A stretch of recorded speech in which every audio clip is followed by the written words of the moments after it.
Alright, what is up? Alright, so this is a little bit different. We're going to look at something, and we're going to talk about it.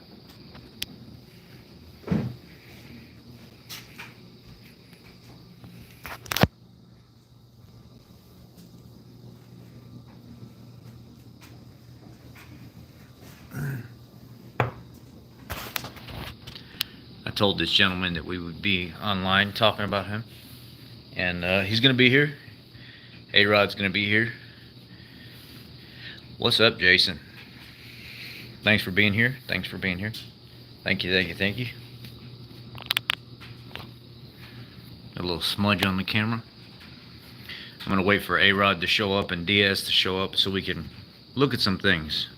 If you guys don't know who DS Trucks is, he's one of our buddies, and he's always on here talking with us and stuff like that on Wednesdays. A-Rod has his Power Stroke Tech Talk on his channel, and I do have an email. It's kind of like all over the place, so I'm surprised you haven't seen it yet. Hey Aaron, what's up? And DS, he comes on with us Wednesday, and we all just talk. All of us talk. A-Rod will bring on random text sometimes. There he is. There's my sweetie pie. There he is. He's here. So this is DS right here in the comment section. I'm going to actually make both of these guys my moderators on here because they are outstanding. Add moderator. And add moderator. So both DS and I think DS should be a moderator. Next time he says something, it should be next to his name now.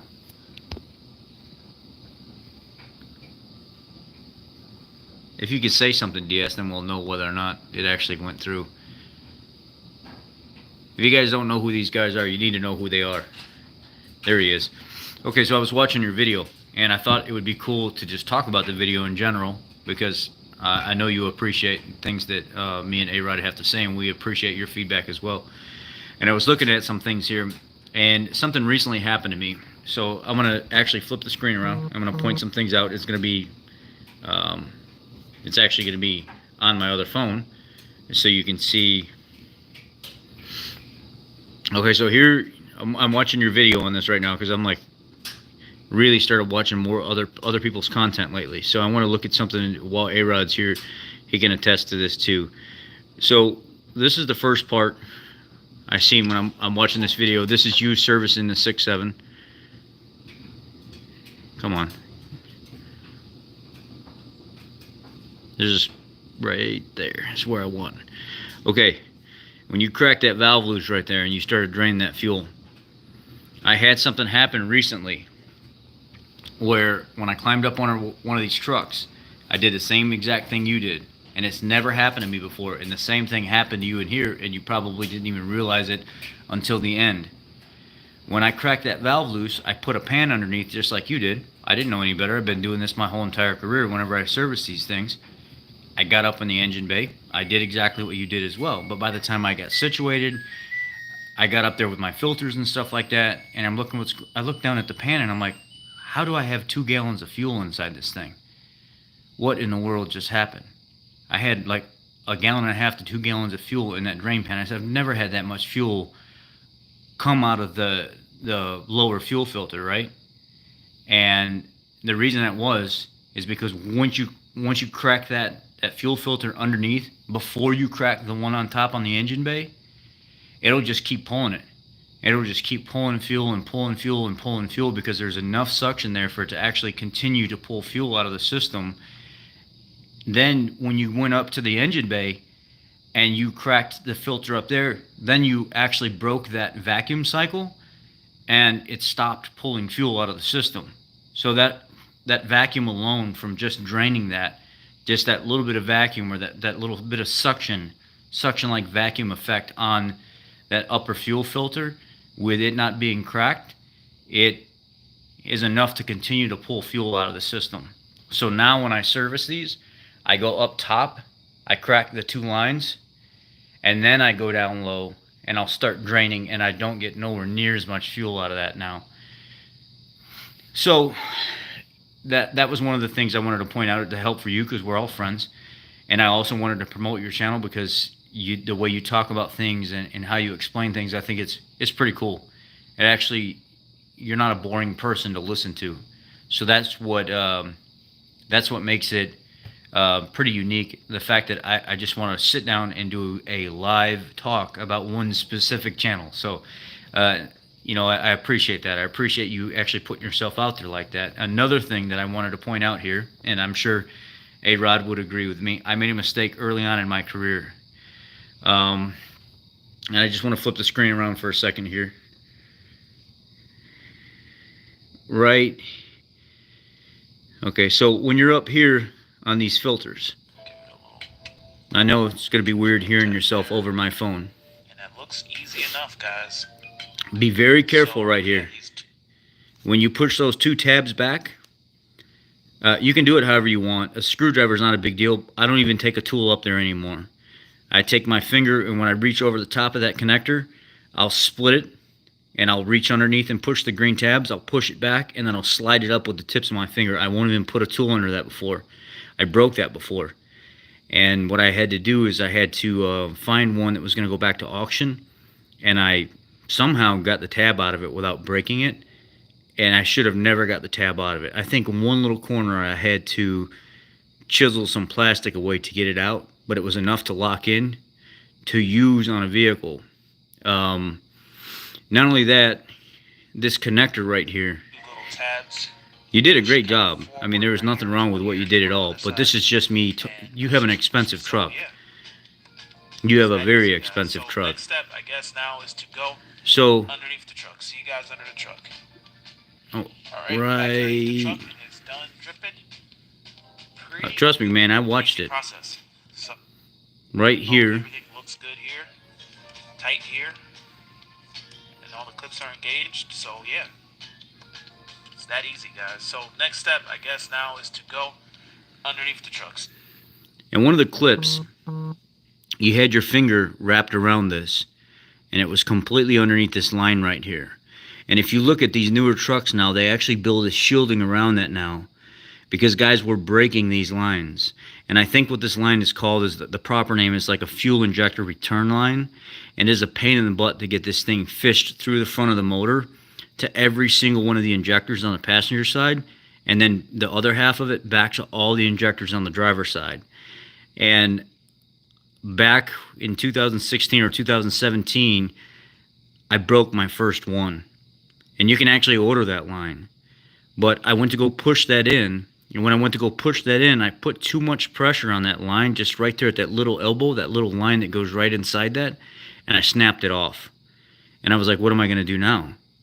I cannot, there's nothing that I can do to fix that. And the parts guy was like, no, you have to order a whole entire line. You can't fix that line. And what they started doing with the filter kits now, on the ones that haven't been updated, that have that collar around it, where it's turned down and it's got that shielding around it, some of the new fuel filter kits now actually come with a adapter piece. It's a double shell adapter, and it actually has instructions where you have to mount that shell over that small line a specific way, and it has to sit on the ribbed edge in order for it to clamp in. So whenever you go to grab that and pull it off and push it back on, it protects it. It tries to protect it. It's a little bit better protection to stop people from snapping off that little part of that barb that goes in there. And what they do is they want that little shell to be put up over that line, and there's like a ribbed edge around the end of that elbow. On the inside of that shell, there's a slot around the end of it. And you take that slot and you put it up over that ridge and you snap that assembly together, and it actually sits over that line and it protects it a little bit better. So whenever you go to grab it, pull it off, and put it back on, it stops that. It kind of gives you some more rigidity right there and some more protection to stop that barb from breaking off. And the instructions are in it to tell you exactly how to put that on there. So it's important to put that little sleeve on there to actually protect a little bit more. But guys, I just want to point out the fact that DS he's putting himself out there, man. He's a business owner. He runs several of these Ford trucks, He's got 6.68. My numbers may not reflect what yours does on your studio, so you might see something higher that is not reflected on mine, because I've seen that before. Somebody will tell me, oh, you've got 31.1 thousand subscribers now, and then I'll look at my studio and it says, no, I have 31,400. So the numbers may not be exactly the same, but he's got 6.68 thousand subscribers, and we'd like to see those numbers increase. Anybody that's in this field that's any kind of serious about manual labor and no BS and just people trying to help, just good people trying to help.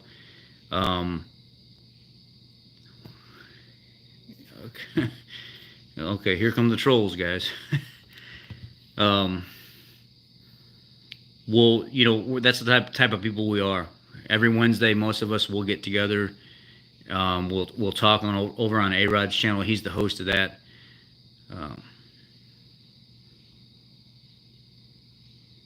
Yeah, I mean, I don't know if you heard me or not, whenever you first got on here, I said, yeah, I have an email.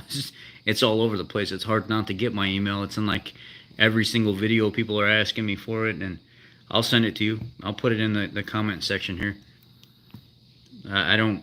You should have it. Any issues with 1718, please, for fuel pumps? No. I've never even changed a fuel pump in a police car. Not a problem, DS. I just want to give you a shout out. I wanted to do it more formal like this, and I actually wanted to point out some issues. I did see one guy in your comment section said something about spray brake clean on the connections before you do some kind of work. Don't listen to that guy. I know you're kind, and you actually, I see in your comment section you actually eat a lot of people's dirt rather than telling them off like I do. But if anything, I take a rag and maybe some air and I'll blow some connections off, but I ain't taking brake clean and sprayed it on, special plastic connections like that have O-ring inserts and stuff in them. I mean, I don't know. If it was me, I'm glad you're a nice guy, because me, I would have been like, yeah, I didn't really ask you to tell me how to do that, bro. Like, maybe try next time something that I didn't know. I'm not putting brake clean in my plastic fittings and stuff like that have O-rings and everything else inside them. I'll pass. I will pass. I'm just kind of going through comment section of that video right now. Seems like everybody that follows you is pretty nice people. They're pretty supportive. And that hot shot additive, a lot of people are talking about that, so that's something that people have to consider as well. If everybody starts talking about that hot shot additive for their diesel fuel, if I'm saying it correctly, because I'm noticing so many different diesel YouTube channels in general, people swear by that stuff. So that must be the police mechanics in Calgary were some of the funniest dudes they say have ever met.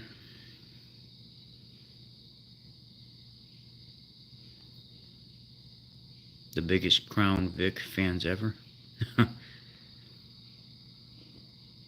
Okay, hoping someone else has seen it too. We have 7 all been replaced under warranty, failed after hot soak. I managed the police fleet.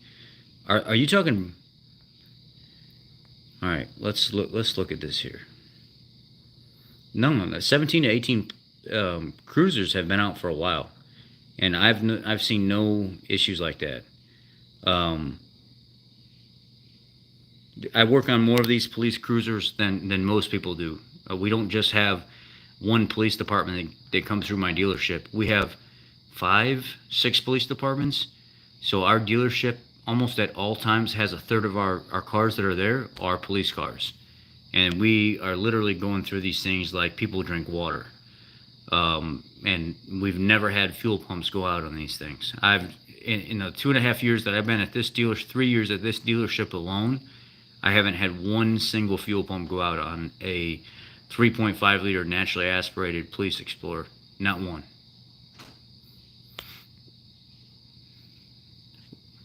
What's going on?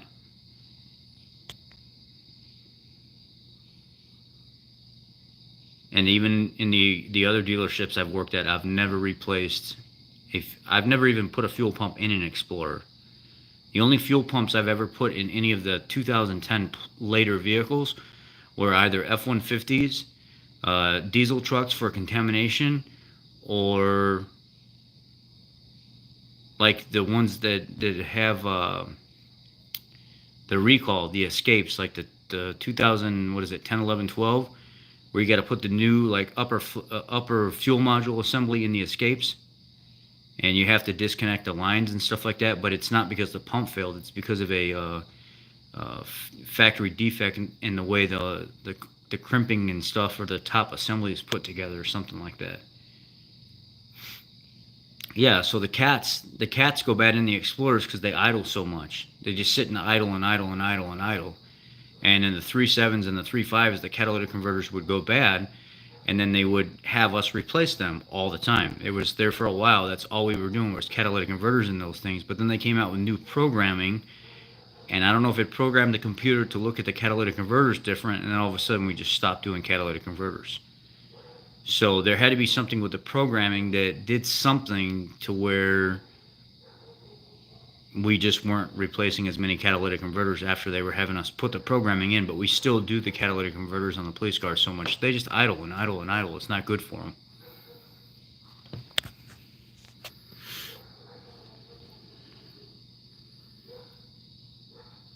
Yeah, you've seen all the cop cars that were at the... You should have seen last night all the cop cars that were at the dealership. There was like, just before I went home, there was, not last night, Friday. There was like nine down the center of the shop alone, and there were still cars outside that they were bringing in. There were so many cop cars before the weekend. It was unreal. No, it was last night because I worked today.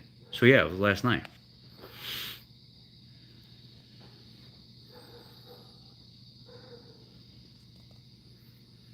Yeah, I'm not sure what's going on with yours, Mike. I'm not sure if you guys got all your Explorers from the same place or not, but that would be the only thing that I could think of, is that something happened with your slew of Explorers that were ordered, I don't know, at a certain time.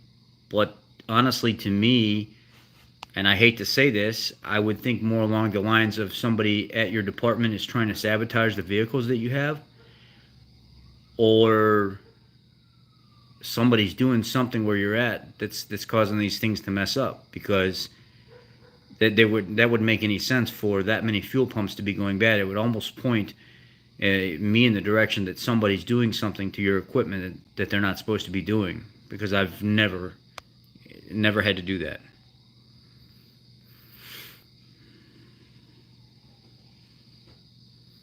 Yeah, I know you can't tell them not to idle the cars all day, but that's just how it is. It's the nature of the beast.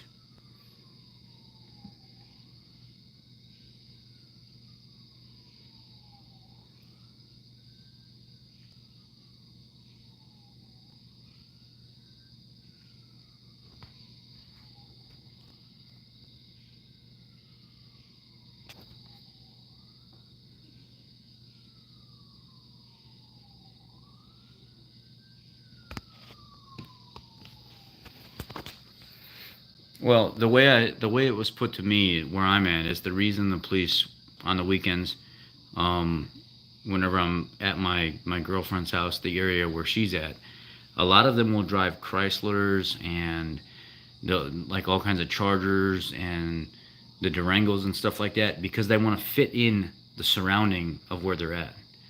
If they drive Explorers and stuff like that, people will automatically know that they're trying to creep up on them and stuff like that. But where I'm at on the weekends, it's not necessarily the nicest area around me. Where we live is the nicest area, but outside of it, just a couple blocks away, it's not at all.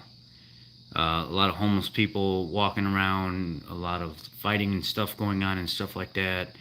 And based on the demographics of where we live, you don't see a lot of people with Explorers and stuff like that. They like a lot of cheap Chrysler products, a lot of the Chargers and Durangos and the 300s and stuff, so the police blend in with the community.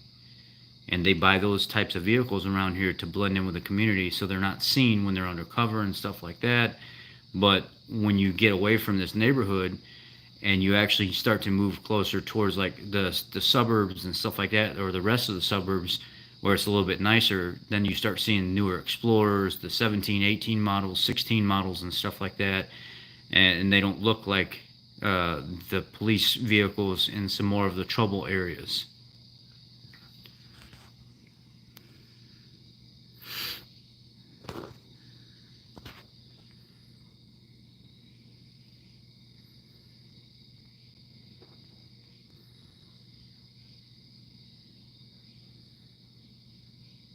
Well, you say hot soaks, during hot soaks. Man, it almost sounds to me like, I'm sorry, but that almost sounds to me like like somebody's doing something to them. If that's the only time that it's happening, I can't see vehicle after vehicle after vehicle after vehicle unless you specifically got a bad batch of fuel pumps or something for some odd reason, and I don't know what would be going on with that. I don't understand why it wouldn't be more than just you guys.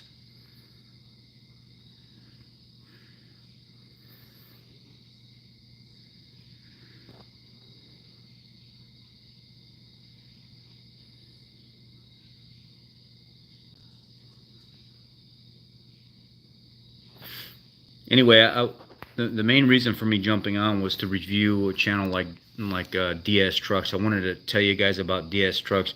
He's got some other videos and stuff like that.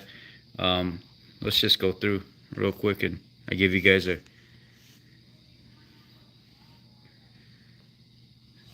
So, he's into plowing, landscaping, does videos like the 3.5 versus the 2.7 EcoBoost. Which one's better? Go hear him on that. 45 second short clip on that. He's got a new power boost, the 3.5 power boost. How far can it drive all electric in eco mode? Overprotective power boost owner follows son on bike. It must be you. F450 6.7 oil analysis, 154 views. Come on guys, we got to get those numbers up. Virgin oil analysis, best oil for power stroke. And then he's got a lot of other videos too. New truck, the F250, 2019 F250 mile per gallon test with 430 gears. A lot of good stuff, a lot of stuff that you guys asked me, but because I don't own one, I can't answer those questions. This would be the guy to go to. He would be the guy to go that has one, that is driving them, that has multiple different Ford trucks. He can give you the straight gist of the information right there. From an owner. I'm the repair guy. A-Rod's the repair guy. But somebody that works them every single day that can get a feel for the different options and stuff and how they perform, this is your guy right here. 6.2 is fast with 430 gears. See, it's got even a 2019 F250 0 to 60 6.2 gasser with 430 gears, and he says fast as fuck, man. Here's some Illumi-Duties over here. Things I hate about my Super Duty. That should have been a popular video, yet it only got 3.2 thousand views in 2 years. There's something wrong there. That should have been a popular video. 2018 Lariat F-150 walk around. So there you go, man. He's got a lot of stuff, a lot of questions that you guys have. Popular uploads, 234,000 views. 3.5 liter versus the 5.0 liter versus the 2.7 liter. Come on. We need more stuff like this. 122,000, 125,000. This is what we need on this channel. We need to get over there and hook this guy up with some subscribers.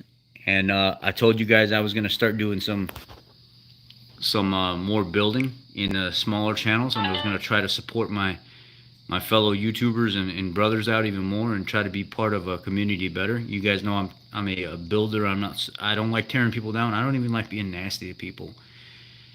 But as soon as people are nasty to me, I just feel so good coming out, because I hate jerks. and I want to build people up. So I took a bunch of requests from people, and I'm slowly getting to them as the weeks progress to show you what's out there. And I think with me having the numbers that I have now, it would be good to bring people up with me as I'm going, as I'm climbing. I want them to come up too. I don't want to be the only one that's moving up in the ranks. So I appreciate you guys. I appreciate the support and stuff on the channel all the time. Good old Scotty Kilmer gave me a shout out today. He actually said something good about me. He titled his video after my video. He literally titled his video after my video that I did, and then he gave me all the props in the world. Said, man, you know, this guy over here, this Ford boss guy talking about maintenance and excessive idling and stuff. He used my pictures and everything on his channel, and he gave me complete props, and then put my name right on the top of his comment section and pinned it all the way up to the top. And then I thought about it, and I said, man, have I been being too hard on him? Because I kind of feel like I've been being too hard on him. Or maybe, I don't know. I don't know. But he used one of my very, very, very popular videos that thedrive.com did an article on. And I felt kind of bad about being so critical of him. So I went back and I actually got rid of the 4 videos that I had where I was kind of critiquing the man pretty hard. And I got rid of them. I just didn't. I thought about it for a little while, and I was like, man, I don't feel good about doing that. What did that really do? It didn't accomplish anything, and I just got rid of them. I was like, you know, it's not good for business. It's not good for me. It's not good for us as a community. So if he wants to do his thing the way he does his thing, I hope everybody takes it as satire and comical views, and we'll just leave it at that. I do have some new people this week that will be coming up that I will be talking about and featuring that I think are definitely watch-worthy. And I'd like to see everybody grow, man. I'd like for you guys to see through DS's channel his daily life with these vehicles. I mean, he's got plenty of them to talk about. He's got plenty of videos to give you information about, you know, how does this handle with this type of load? How does is this one, you know, is it pretty peppy and fast with this combo setup and gear setup and motor setup? That's who you need to go see for all that stuff. You want repairs and how to fix something or squeaky, creaky sounds and stuff like that? Come see me. Come see A-Rod. Come see Cody. We're the ones that can answer those questions, and maybe DS can too. But I know DS works these every single day, so he would be the one that I would be asking questions on. You know, how does this truck with this package do? Or how does this handle when you're out pulling heavy, you know, dump bed fulls of like gravel and stuff back and forth, or doing what you do, or when you're plowing with this, what do you think? Do I need a 250 or a 350 or a 450? You know, just something like that. But that's what this video was mainly about. I appreciate you guys. I want to go to bed.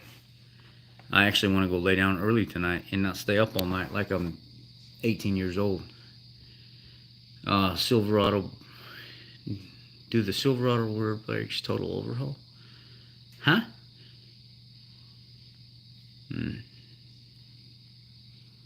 No, I don't have Snapchat.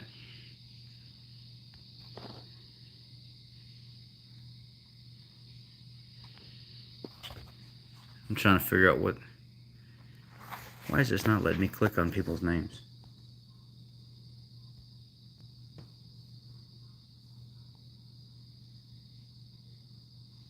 Yeah, it ain't letting me do nothing.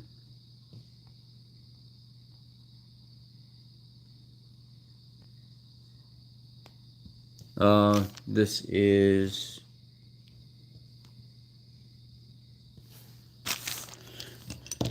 This is part of that 5.3 LS motor the girlfriend has in her truck.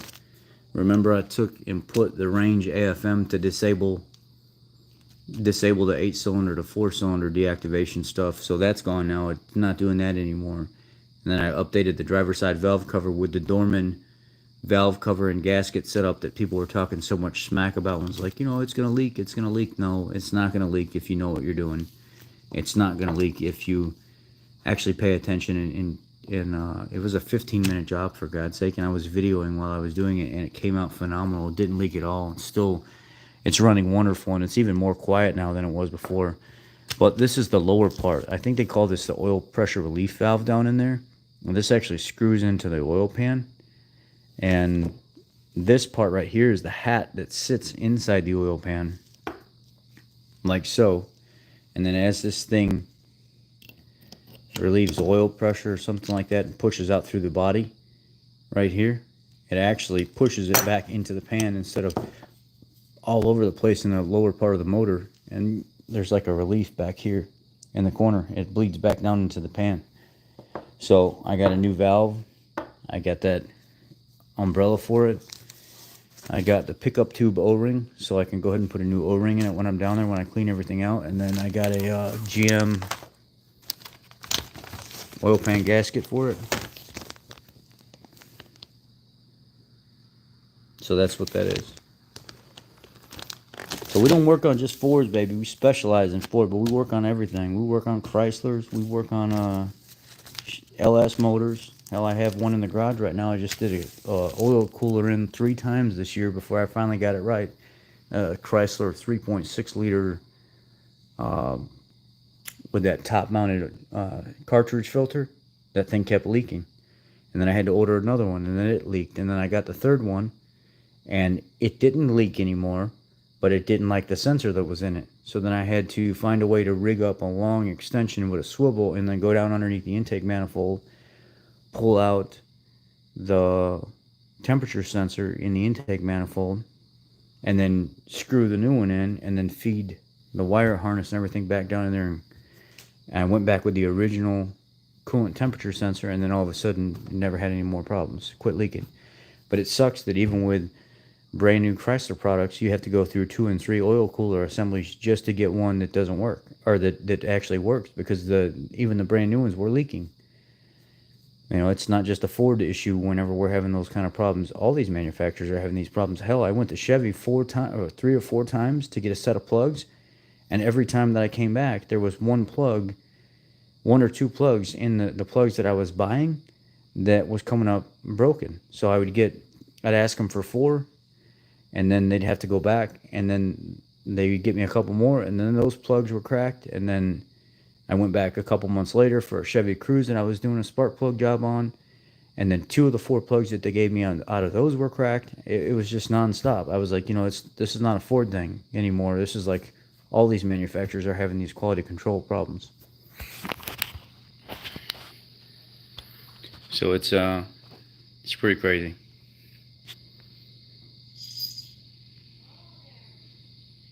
Yeah, I'm not really a fan of Chrysler either, and I don't talk trash about manufacturers. I do like the Dodge Ram though. I do like I like the Hemi engine. I feel like it's got, when I compare that truck, the way it takes off compared to like a Ford or a Chevy product, I think with the way that Dodge winds up really, really quick, and the way the gear set is in the rear end, and just the standard 1500, 400 horse Dodge Rams, they seem to take off a lot quicker off the line than most of the Fords and the Chevys do. And that Dodge Ram, just the way, whenever we get them in, we get to drive them.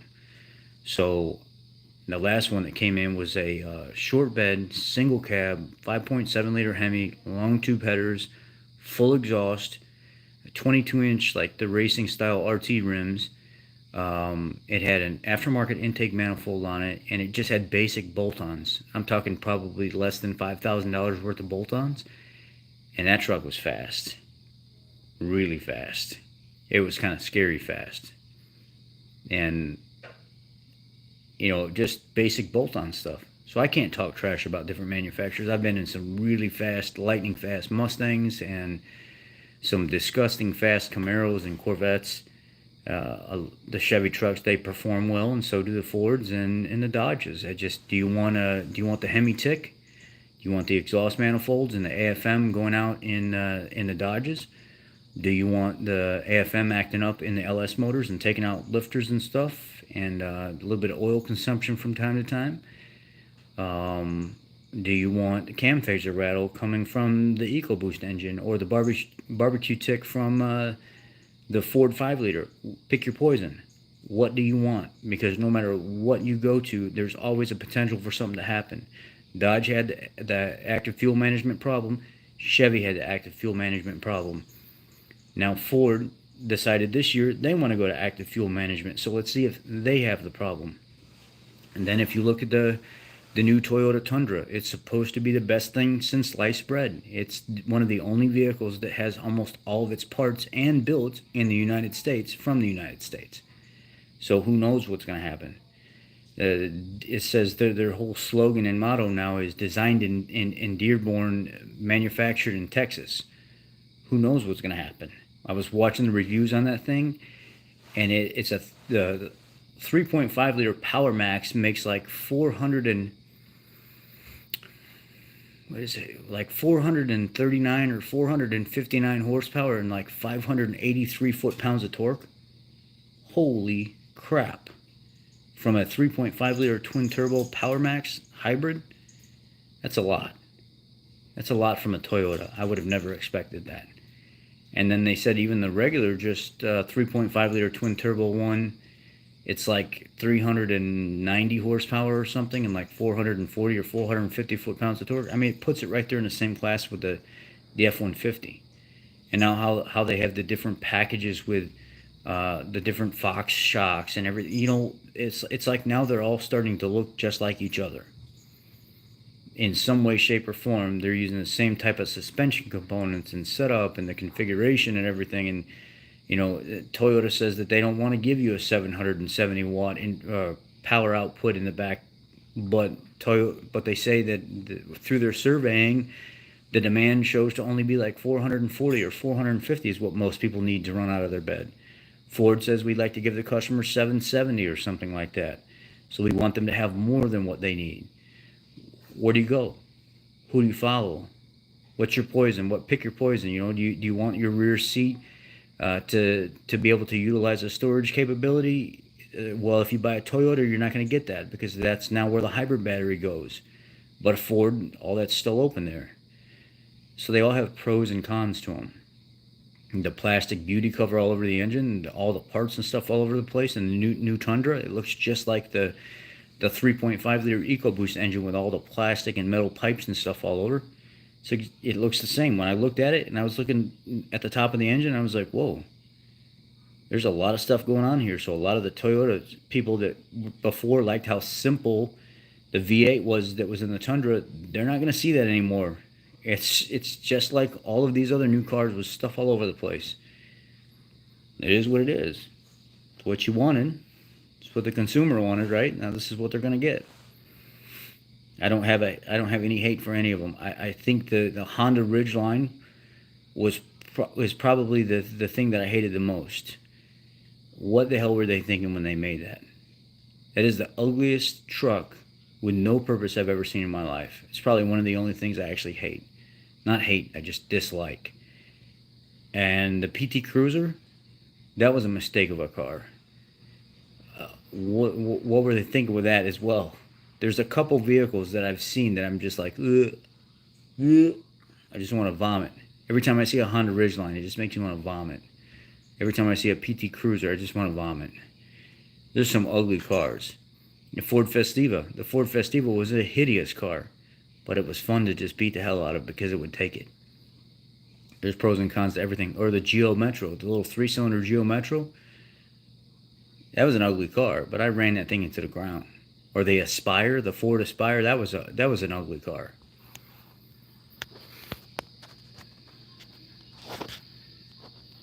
Oh, I just see the Aspire now. Oops. I clicked on it because I wasn't seeing comments, and you had said something about the Aspire too.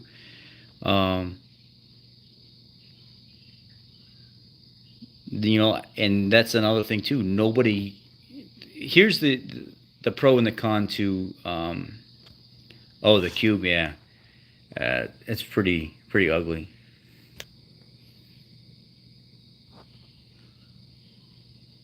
The Pontiac Aztek was ugly. That little Nissan hamster car, or whatever it is, or what is that? Kia? Who makes that little? The Juke. Yeah. Is Kia any good? I don't know. I mean, I like their the Kia, the sportier Optimas. I would actually like to own one of them. The higher end, like sportier ones.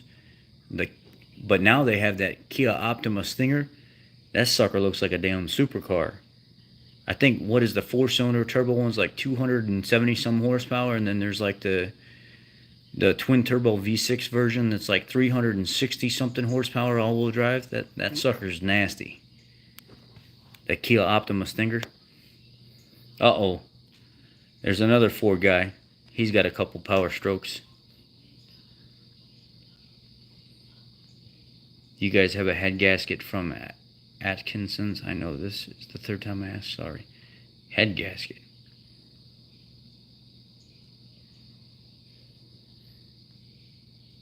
Are you asking me to look at the dealership and see if we have one in stock? I mean, I could do that if you give me some kind of VIN or something.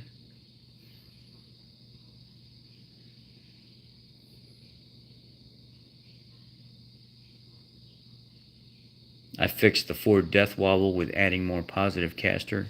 Total 5-degree positive. I mean, a lot of people were speculating something like that is what would actually end up doing it. I was watching a video where they actually brought an engineer out from, he wouldn't disclose where, and it was one of the YouTubers that brought him to his shop, and the guy's talking about all these possibilities and stuff like that, and I'm thinking to myself, this guy is completely full of shit. This guy does not know what he's talking about. This engineer was just reciting like TSB type information or whatever, and I'm thinking to myself, oh, somebody shoot me now. This guy has no clue. And, you know, this guy basically admitted that they know that there's a problem, but he won't disclose where he's from or how he knows that there's a definite problem that Ford doesn't want to fix. And I was so tired of listening to the guy. I actually left a long, well thought out comment on what it could be, and I just told him straight up, like, even the TSB has us replacing the steering dampener with a Ford spec steering dampener. It's supposed to be an updated version, but honestly, I get customers that come back, you know, 3 months, 6 months, a year later with the same updated dampener where the same thing is happening again.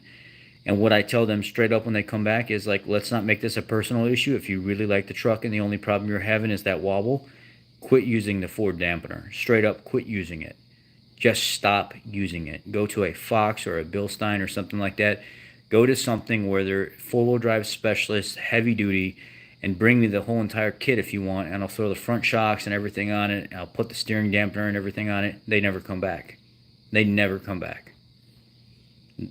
I mean, so I've never had one single truck that puts on like the severe duty, heavy duty front shocks and steering dampener and stuff like that. Never have them come back to the dealership. Not one single time.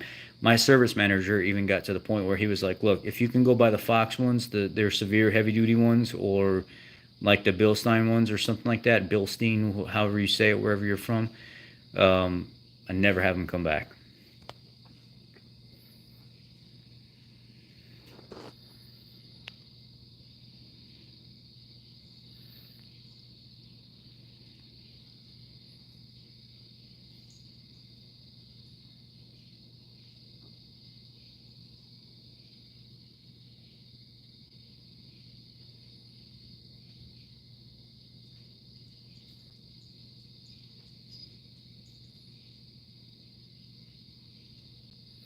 Most hated car I've ever worked on. Most hated car I've ever worked on.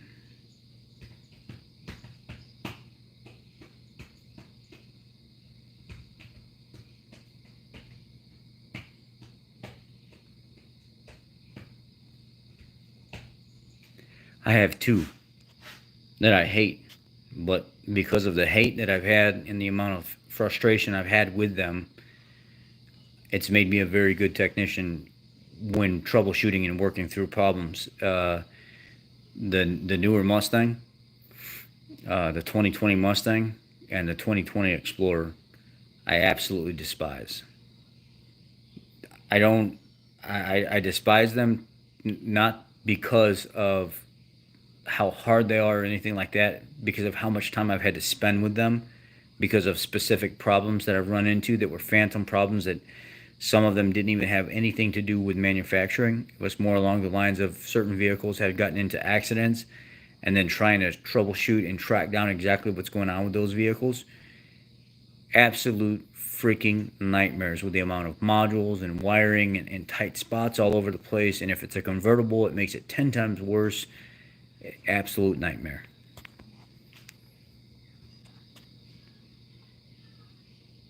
Yeah, well, you can have all the ones that I have to work on, because I pretty much know where everything's at now. I can get it ripped apart in no time at all, but I absolutely hate it. I don't like having to get inside them and work in tight spots and stuff. I hate them.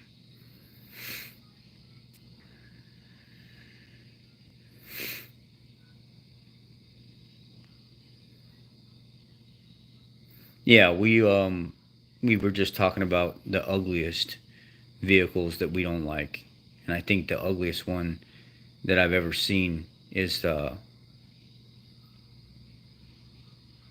Honda Ridgeline. I think that thing is hideous, and the PT Cruiser. I I just every time I see them, I'm like, can you just pick whether or not you want to be a woman or you want to be a man today? This like whole in between emo whatever SJW thing of the world. That the Honda Ridgeline fits that category perfectly. I hate that thing.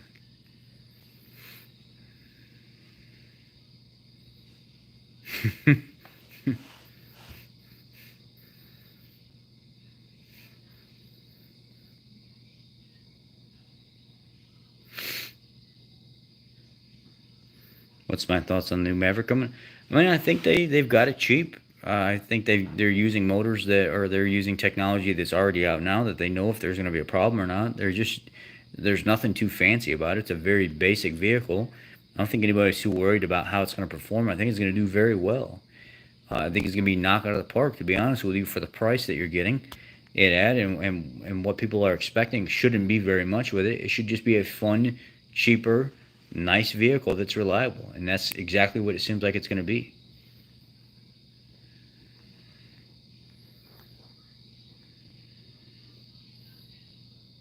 New Lincolns? You don't want me to talk about new Lincolns. You really don't want me to talk about new Lincolns. Uh, Maverick or Ridgeline? Never a Ridgeline. I would hope people don't ever ask me that question again. Uh,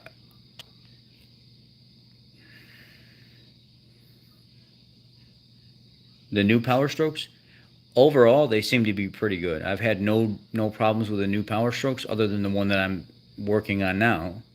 For it, it's a minor vibration that's annoying when you're coming to a stop, and we're gonna get it worked out. But I've had no new problems with the new Power Strokes at all. People don't complain about them; they love them. Well, what they love the most out of the new Super Duties is the 7.3. Just no issues. We had one guy with an issue in the beginning, but it was only one guy. Not a single customer that has bought a Super Duty with a 7.3 has had not even an ounce of complaint about them at all. Like, that's probably arguably the most efficient truck, Super Duty wise, right now, that is going to be the most cost effective. I would buy that before I would buy a 6.7, to be honest with you, and it's just me. I want to try. I want to drive a new 7.3 Super Duty for a week. I think I'd be in heaven driving the thing.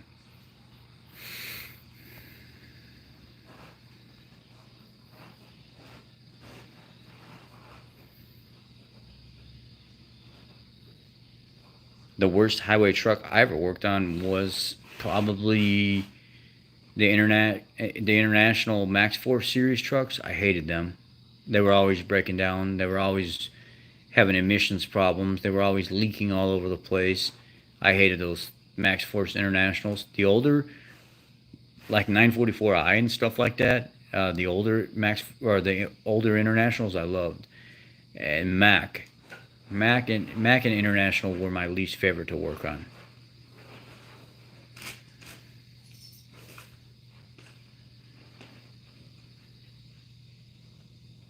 What's my opinion on the 10 to 12 Fusion Duratec 3.0 V6? One of the best motors that they ever made. Sound motor, plenty of power, never really any issues. Expected maintenance at 100,000 miles, between 100 and 120,000 miles. Typically when you have to do some kind of water pump. I've had them come in 160, 170,000 miles and never even put a water pump on them. So the 3.0 V6 is probably one of my favorite engines. And they weren't hard to work on at all. Love that vehicle. The 2.5 and the 3.0 from that era, 2006 to 2012, that was a good time for Fusions. A really good time.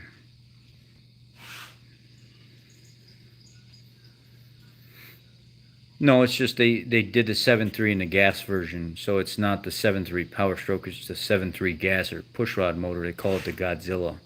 It is a monster. It does very well.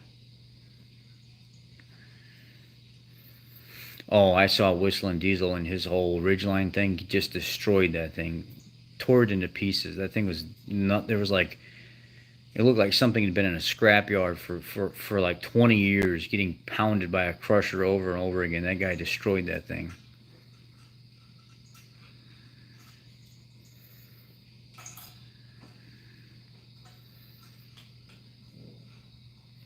Lincolns, for me, honestly, Lincolns have went down in quality. They've went up in technology. They've went up in features and stuff like that. But quality of the vehicle overall, I'll pass. And I'm sorry, it's coming from me. Too much plastic. When you get in a Lincoln, you're getting in a Lincoln and you're thinking power. Not so much power. I don't want to use that the wrong way. You're thinking luxury, calm, strong, powerful, elegant, satisfying. When I get in a new Lincoln, I look at it and I'm like, oh, that looks nice. That looks fancy. And then I go to sit in it and my butt brushes up against the seat and I'm like, oh, what's the creaking plastic thing? Oh, probably just because you broke every tab on the back of the seat as you were getting in, because it's all made of junk plastic now. And then I sit down and I'm like, man, that's not very comfortable. I don't like the way that feels. And then you look at all the crap all over the place and stuff, and I'm like, I guess if you want features and stuff, I don't know what this really has to do with luxury, but I'm not a huge fan of the sitting in a spaceship. And then I try to get comfortable, and then I get comfortable, and then I'm not comfortable, and then I get comfortable, and then I'm not comfortable, and then I hear all the wind up and stuff from the powertrain and things like that. I'm like, I'm just not a fan. I don't feel the same that I felt before in older Lincolns. I don't feel it anymore.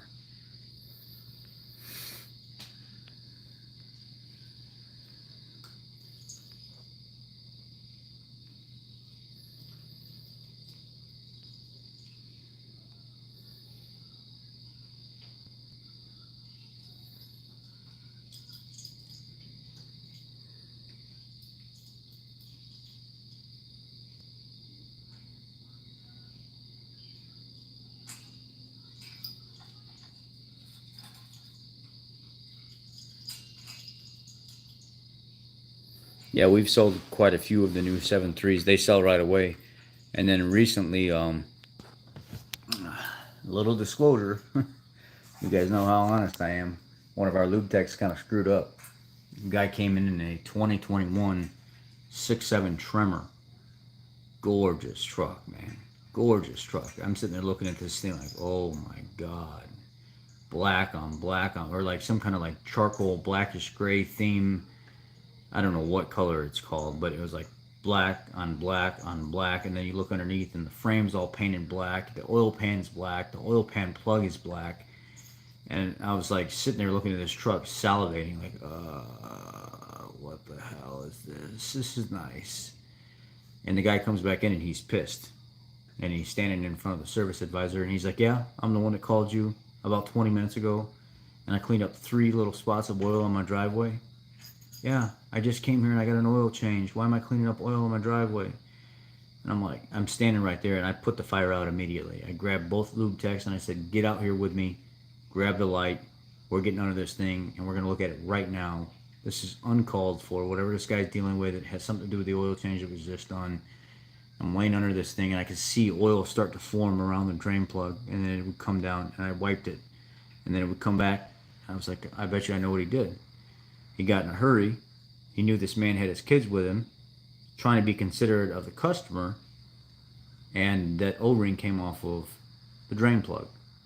Get it inside, get it on the rack. I'll do the work. I just want you guys to rack it. I will do the work so I can figure out what's going on. I dropped all the oil out of it, gave the guy all new oil, grabbed a new drain plug, grabbed a new gasket, put the gasket on the drain plug. Sure shit, that's what happened. I made sure that all the oil was changed, everything was changed. And I gave the guy an extra plug with a gasket so he was taken care of in case it ever happened again. He had something. You know, if he ever did it or somebody ever accidentally did it. And the reason I did that is because that's a Tremor F250. Even the drain plug is the same color as the rest of the vehicle or the oil pan. I was like, I don't want to put a regular plug in here. The guy just bought this thing. It has 2,300 miles on it. And then you put a brand new plug that doesn't match what was in there from the factory.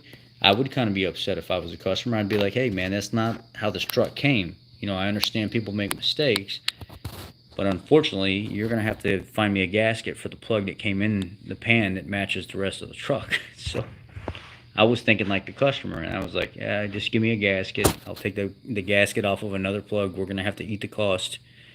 And I put that gasket on it, and then I gave him an extra drain plug as well, just in case, you know, I wanted to make him feel like he was being taken care of. I wanted to let him know that I apologized for it. And got everything put back together, and no leaks, no nothing at all. But this is on a brand new Tremor with 2,300 miles on it. I was like, man, I understand you guys want to rush and get the people in and out of here.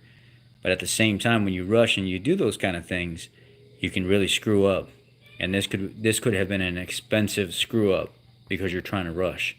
Just relax. I don't care if service riders are yelling at you, telling you got to be faster and all this other stuff. You work at the pace that you feel comfortable being safe.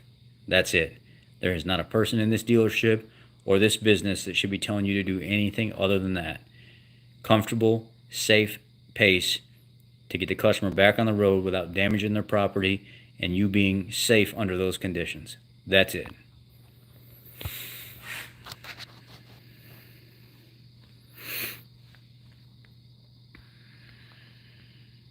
We got a good service manager. I wouldn't want to be service manager over him. Our service manager is really good. We got our old service manager back. They gave us a service manager that came from Chrysler for a few weeks, and nobody liked him. Everybody hated him. He came in the door and put his foot down and said everybody was going to change the way that they were doing things, and we were going to breathe this way, and we were going to shit that way, and we were going to eat our food this way, and it was going to be his way or the highway. And I'm like, I got news for you, bud. You don't actually theoretically run, like, you might have a title as a manager, but we are the ones in the shop that dictate whether or not you're employed here. At the end of the day, if we're not happy, you, as a service manager, don't have a job. The owner's not going to like that.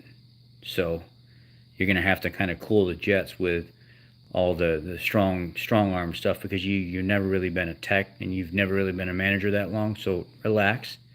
We'll work with you. But you're not just going to come in the door and just start changing every single thing about the way we do things. Observe, learn your employees, figure out where their weak points are and their failures are, and you build them up, and you do it slowly. You don't come in and try to change the world in one day, because you'll fail. So he made it like maybe a week and a half, and he got pushed right out the door. He was getting phone calls the entire time he was there, probably doing job interviews and stuff like that the whole entire time that he was there, because his office door would be closed for an hour or 2 hours. He would leave in the middle of the day. And they brought our old service manager back, and we were so happy to have him back. We did not want to deal with anybody else other than Joe. Joe's a good dude. He's really a good service manager. Too nice. I recently bought a good running 98 Maxima for cheap. The car has a steering wheel play. I've already tested for inner and outer tie rods, but no luck. So, inner and outer tie rods. So, with a 98, I would assume that has some kind of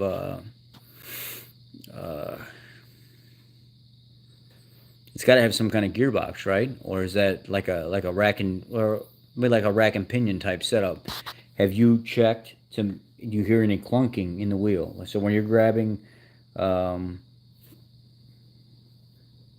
toggle, check steering coupler then. Yeah, steering coupler, steering rack.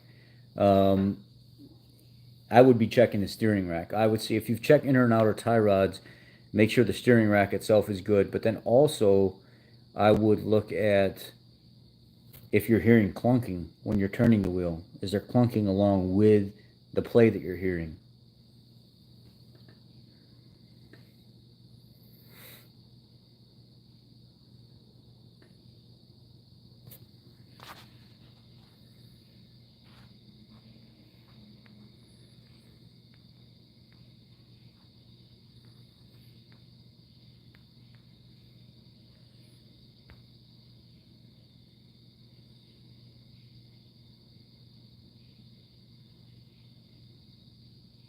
What was that? Good night, old man coffee, Chris. Okay. Yeah, that's what I'm thinking too. If it's a U joint issue in the steering shaft, if there's some kind of other sound or something going on. Just bought a 2013 F-150 with 5.50 cylinder 7 misfire at idle. Replaced coil and spark plug and still has the misfire. What should I do next? Well, you have to check compression. You have to make sure that's getting fired. So you have to make sure it's getting fuel.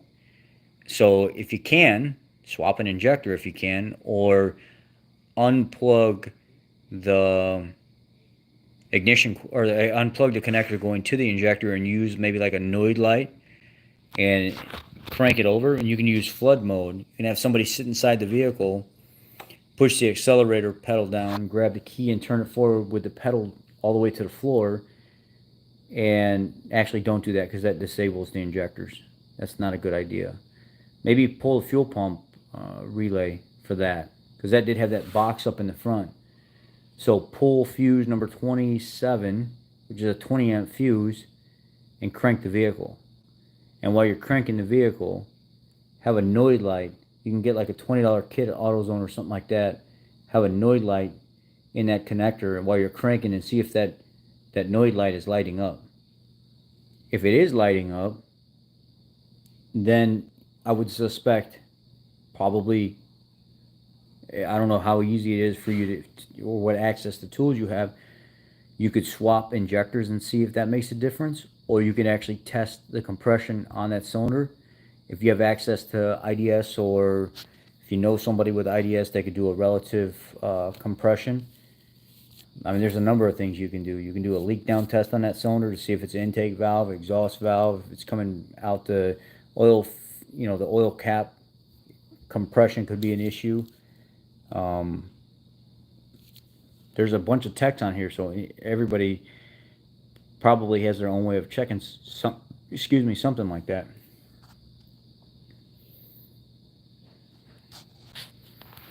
How do you go from a tech to a manager and deal with all the politics? Management teams seem like good old boys club and only hire their friends or outside people. Yeah, you can do it though, but you have to have your support. You have to have the support from inside your company. So, say for instance, you're a go-getter, and maybe you're stern, and your people already know your type, your attitude type. When they're looking for a manager, a lot of times they'll actually talk to the employees to see if they know anybody. And if they find out that you're interested in that position and they don't like you, they think you'll be too strict or you'll be a jerk and you'll fire somebody very easy because of the relationship that you've built up with them. A lot of times you don't even have a shot at that position anyway, because the employees will actually speak up and say, no, it's not going to happen. We don't want that person at all. So that has a lot to do with whether or not you're actual hiring internally.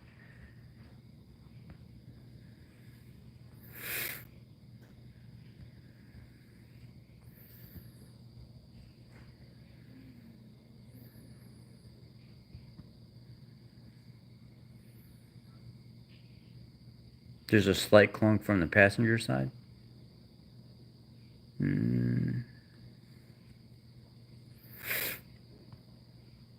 Have you checked all the suspension at all? Have you checked the strut mounts, the lower control arms, ball joint area? Have you checked all that? Sway bar links. And that's to you, Taco.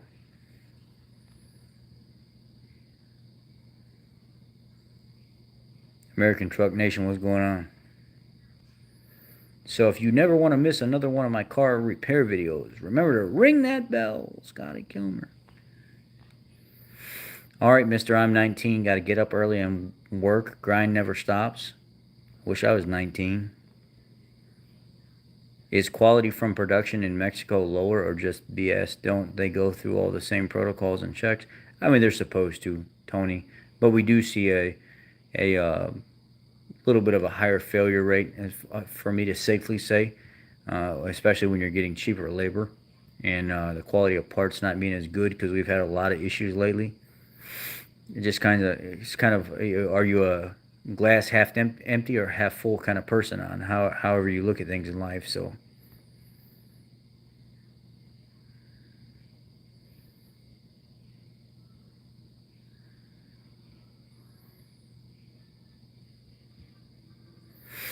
yeah, the inner tie rod is screwed to the rack, but you can get noise from that because the ball socket that's inside that part that's screwed to the rack can actually pop back and forth. So you can indeed get noise from both the outside and the inside.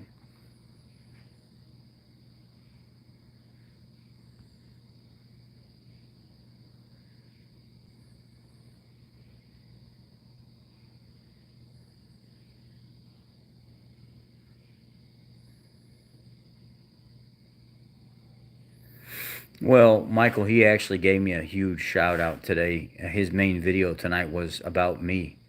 It started out with a video that I did on maintenance, and he actually gave me a shout out right in the beginning of the video and talked about my sludged up 6.7. So I can't be too mad about the guy. Obviously, he took the time to look into me, and he found that video, and he actually used it as his opening topic, and then even pinned my YouTube channel to the top of his page. So I have to appreciate that coming from the guy.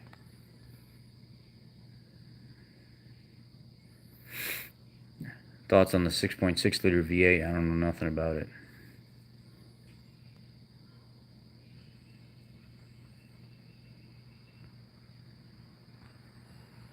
Service managers used to scream and cuss and get after mechanics. Young folks need it. It all depends on what type of young folk you're dealing with. In my younger years, I was already a good kid. You know, I would always listen to what my elders had to say, and I would just do it. Now, if you came at me cussing and screaming, I'd probably tell you to get bent because I didn't do anything to deserve that. I definitely wasn't going to take it from anybody. So it just all depends on how you approach the person that you're dealing with, and you have to know that person. Just because you have a manager's title doesn't mean that you really should just go do whatever the hell you want, and it's just everybody shut up and do what you say. It's theoretically in life, that's not really how that works. That's a power trip based on a job title. A lot of times the employees that have been at a company for a long time know how to run the company better than manager does. So it's always nice when a new guy comes in or something to observe and to see what things need to be changed, what things need to be basically rerouted and built up to make the company more efficient and actually manage, not so much yelling and screaming at people. But I do understand what you're saying. You're right. A lot of people do need that, especially younger folks. But there's a lot of people that would never fly with, especially if you come into a shop full of techs that have been doing, master level work for 20 plus years. They're going to tell you to get bent real quick because that ain't going to fly. Good night, Rich. What do I think about the 8-speed auto they're putting in the Maverick? So far, I haven't seen any issues with it. I mean, what do I think about it? I don't think about it because I have no time on it. Good evening, Joe65. How are you? The new 10-speed transmission I keep hearing about. Can you put it in the Transit? Oh, I thought you were going to bed.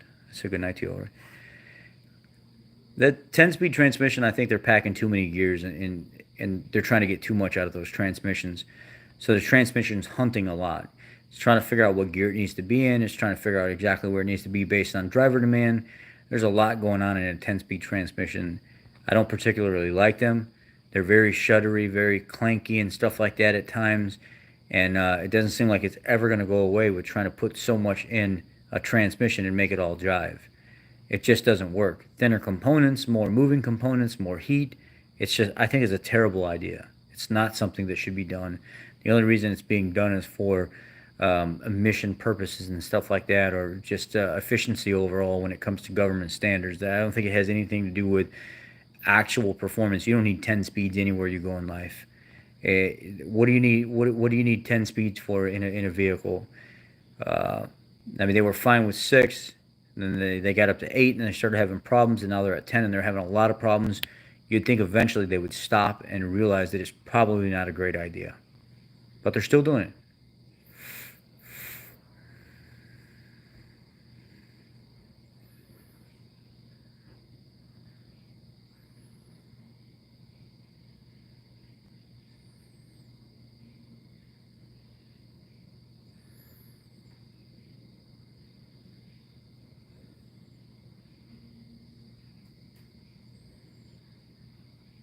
It just came out earlier, Mike. That's why. I mean, literally, I was just told a few hours ago. They're like, "Hey, you know, Scotty's talking about you. He said all these good things about you and stuff." I'm like, "Huh? What?"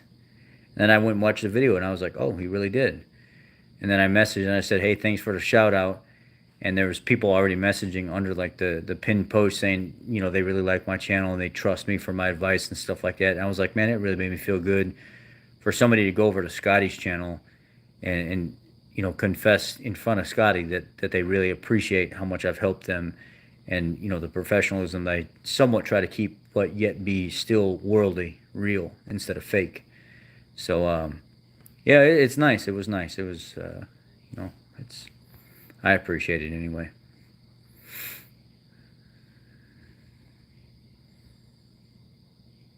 What's your favorite car movie? My favorite movie of all time. It's not really a car movie. It's a motorcycle movie, and it means a lot to me in the struggles that a person will go through to achieve things in life. If you haven't seen this movie, some of the old folks here in the comment section, they'll know what I'm talking about. And I actually sat down with one of my older uncles, and he said, "Hey, boy, you gotta watch this. Come watch this with me." And I went over to my uncle Jay Bird's house, and we sat down and we watched a movie called The World's Fastest Indian. And I absolutely love that movie, man. It's called The World's Fastest Indian. You need to watch it. You really need to watch that movie if you have not seen it. Find it in a library. Look it up on YouTube. See if you can get it on Netflix. It's called The World's Fastest Indian.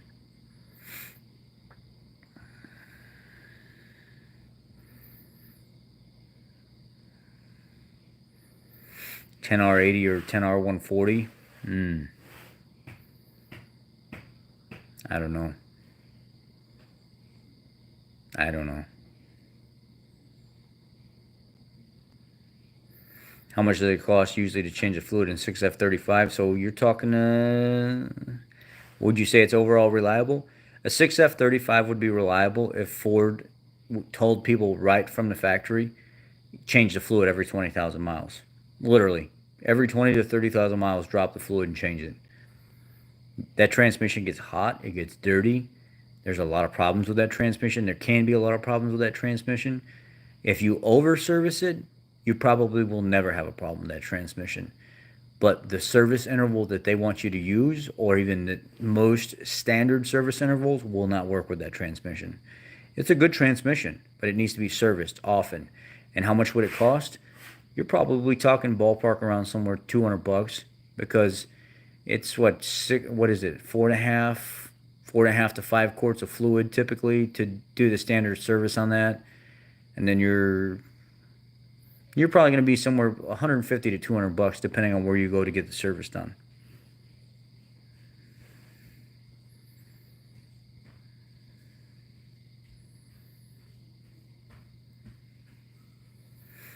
What do I think about the government saying that we need to stop making gas-powered vehicles by 2035? I think they're going to have their way with us no matter what until we start standing up to them, so there's really nothing we can do.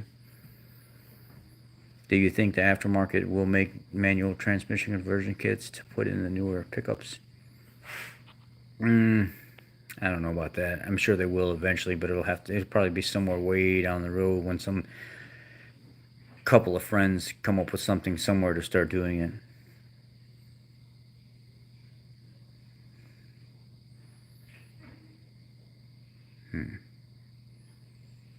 Do I ever work on 89 to 93 SHOs? My buddy owned 3 of them. No, I never do, but I love those. What video did he talk about? What video? It's the new one. I don't know. It's the one where he talks about maintenance and oil sludging.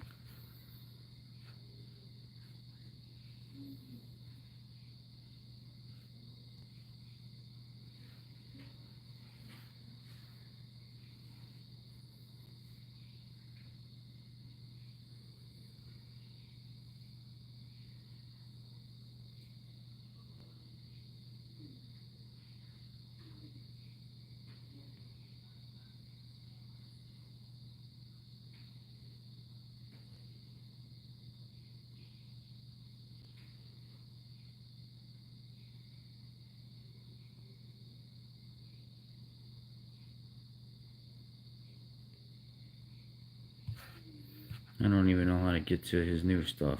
Maybe I click on his icon?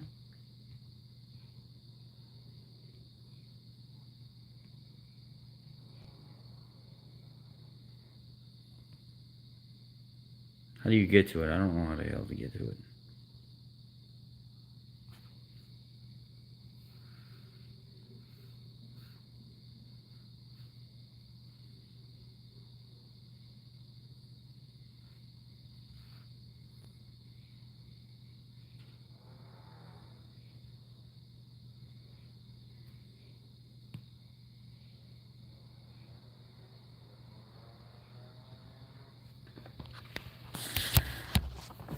Damn it, I don't even know how to get to the damn thing now.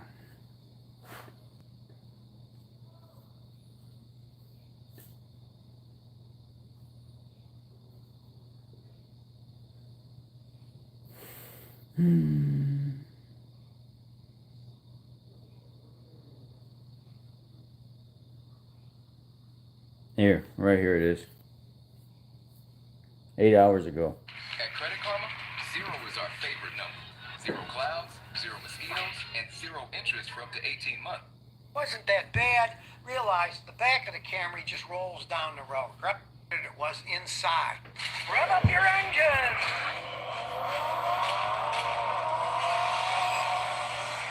If you watch this YouTube video like Ford Boss Me, he found a low-mileage Ford diesel and saw how corroded it was inside when he took it apart. That's why if you're going to buy a diesel, you got to read about idling time. How long did it sit there idling like the police cars that sit a long time? Now, this was a 2016 Ford F550, which had a 6.0-liter Power-Stroke engine.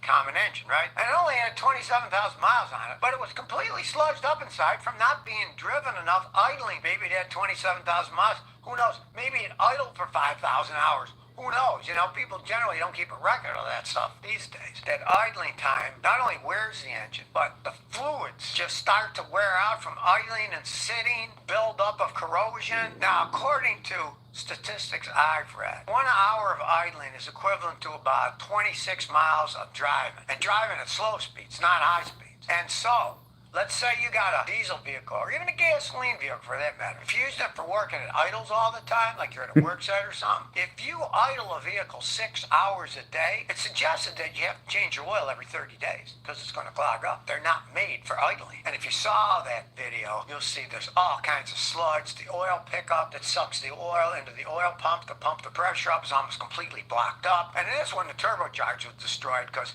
it didn't get lubrication. It spins real fast, right? This turbocharger is super fast spinning turbine blades. And what's it lubricated by? The engine oil. So if you got a turbocharged car, I don't care what anybody says. There's no way I'd ever go 10, 12,000 mile oil change. If I had a turbocharged car, I would change that oil every 5,000 miles religiously with pure synthetic oil. Big reason you don't want to idle. Well, we agree on something. A lot of these people that are saying they want to go 7,500 miles plus, it's all hogwash.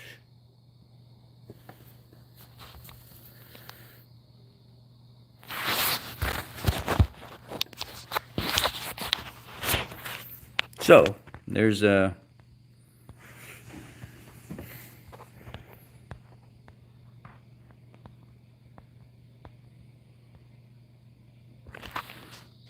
Then check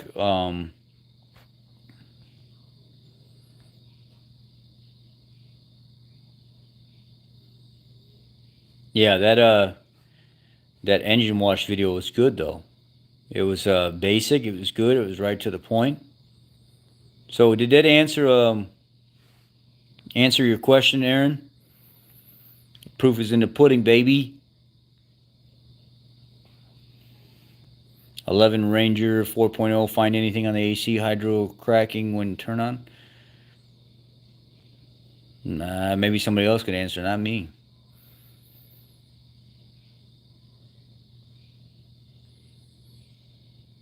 Even somebody sent me the manual on, a lot of people say all this stuff about make sure the engine's running when you're washing it. Make sure you don't get water on the alternator or the PCM. Maybe those are good practices for the alternator and the PCM, but having the engine running while you're washing it, I mean, it could be either or. It doesn't have to be off and it doesn't have to be on. It could be either or, literally.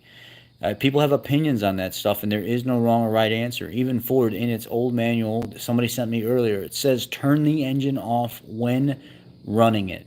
You do not want to suck water into the engine if there's any kind of leak somewhere or through the airbox. You don't want water inside the engine. Now, we all know we take care of our vehicles, and if you're a person that's using water to wash your engine anyway and the engine's running, you better be damn sure you know that vehicle and that there are no leaks so you can't get water in the motor. Now, I've done it both ways. It doesn't cause any issues.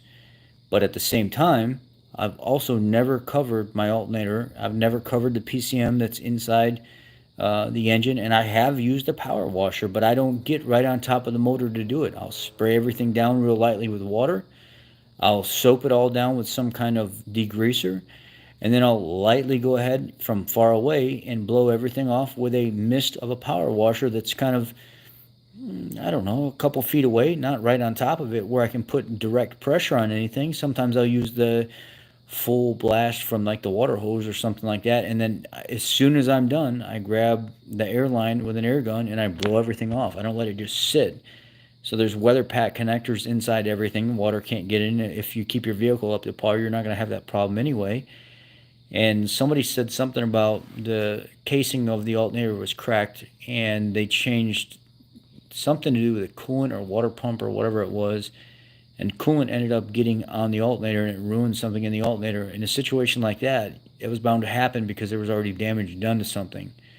But most of the time, you're pretty much clear to just go ahead and wash that motor. As long as everything's in good working order and stuff like that, all this nonsense that people put up on the internet about you can't do this and you can't do that. Oh, shut up. Seriously. There's so much bad information when people talk about stuff. You would cringe if you see me do stuff on my own personal vehicles. I don't follow anybody's protocol. I just do what I know works.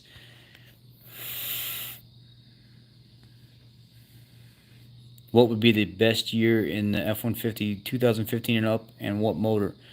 2011 to 2014? Is that what you mean? Because those, to me, were the best years for the F-150, 2011 to 2014. 2015 up would be probably, I like the 15-16 model 5 liters, and then probably 20 and beyond. I wasn't a huge fan of 17, 18, 19 just because of the little intermittent problems that people would have from time to time.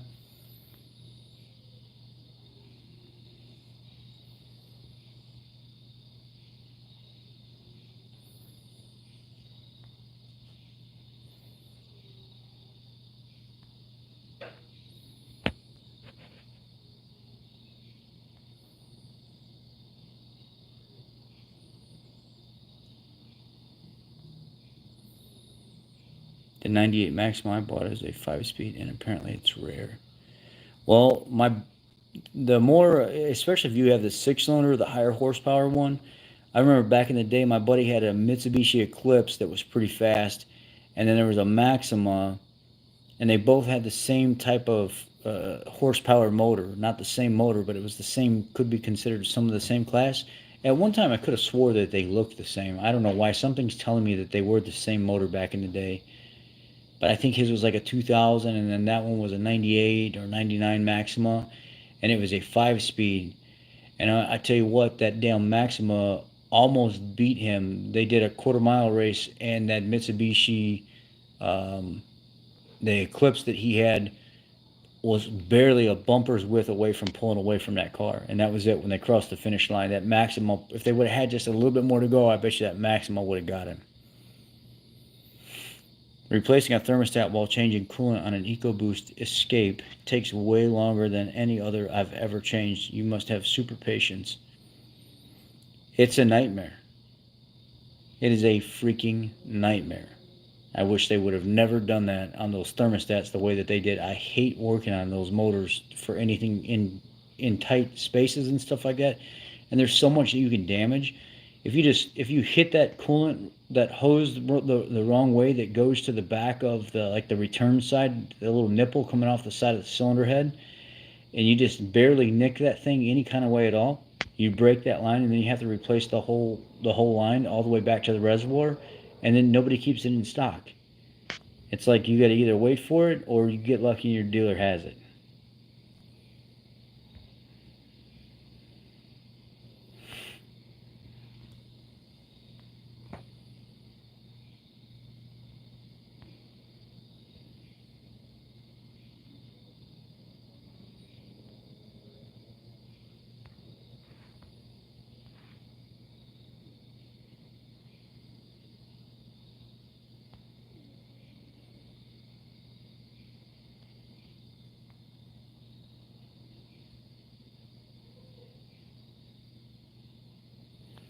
Yeah, Brian's good from Ford Tech Makey Logo. I tried talking to him a few times, but he's not an easy person to stay in conversation with how busy he is. So I just gave up.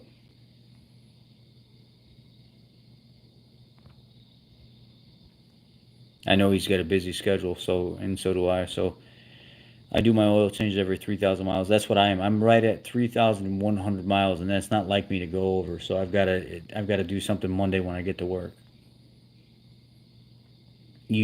Ford used to send Scotty cars to review. I didn't know that. My boss's Accord blew up because he didn't change his oil frequently. Yeah, serves him right.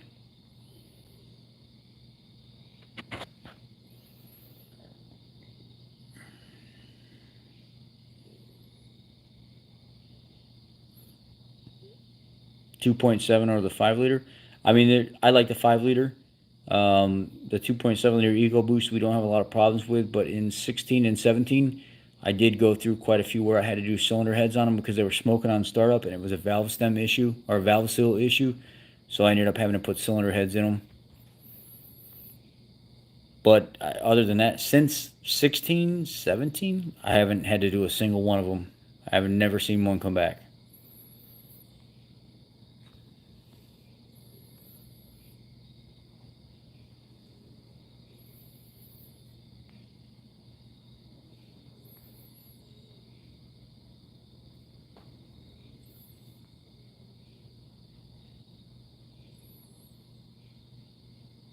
I wanted to try that stuff that, I don't know if it was A-Rod or who it was, but somebody said there's like this, no, it was DS Trucks.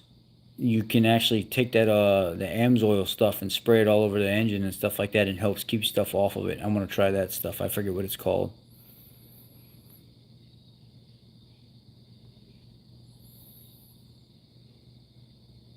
Yeah, the 2010 F-150 with the 5.4 3-valve, they're pretty peppy, man. We were talking about that today at work. It was surprisingly how peppy those trucks were. Yeah, I mean, the 6.2 would be my choice, like Mike said, in the 11 to 14 body style. 14 was the last year they made it, and I think you could get them in like the Platinum Edition. You could get them in the Raptor, and could you get it in the King Ranch or something like that? But that would be the ultimate actual F-150, was a 6.2 up to 14.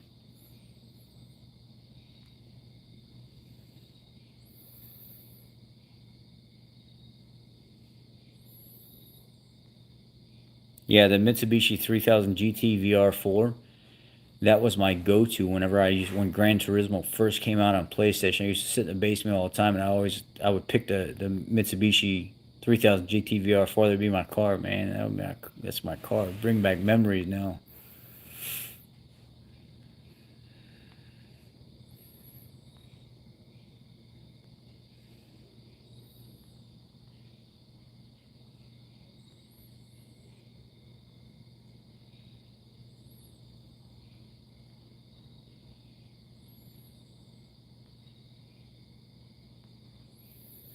Is a 5.0 like a 4.6 liter and a VTEC had a baby?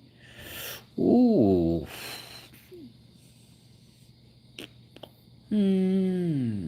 What would you compare the 5.0?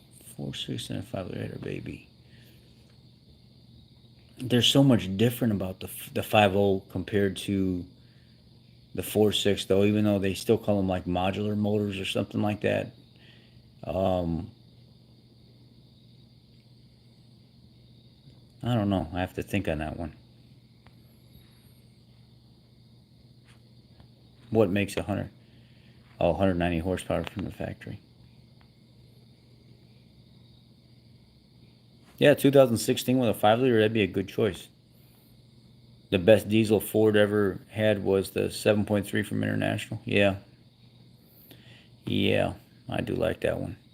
I think if people would have, if Ford would have bulletproofed the 6 liter, ARP studded it, that would have been the best diesel that they ever made. But they didn't, and it was a flop. Favorite Mustang year and features?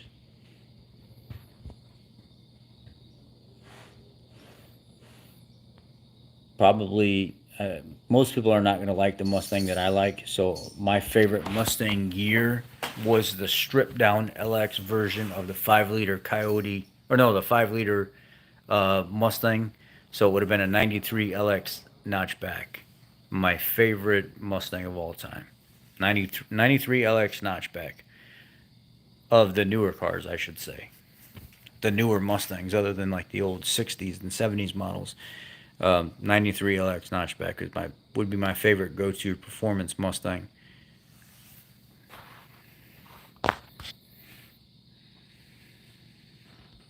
Or like the Mustang SSP notch. Same. You know, that I love those cars.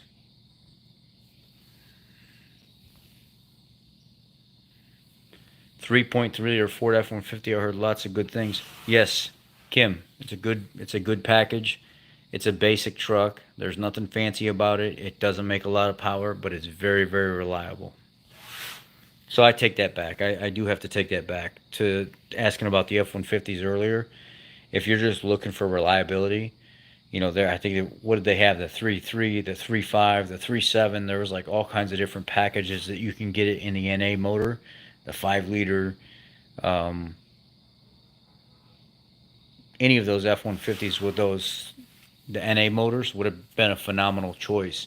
And some of them even had 4-wheel drive and just basic interior and stuff like that. And they would just run and run and run. And you can get them dirt cheap with the newer bodies.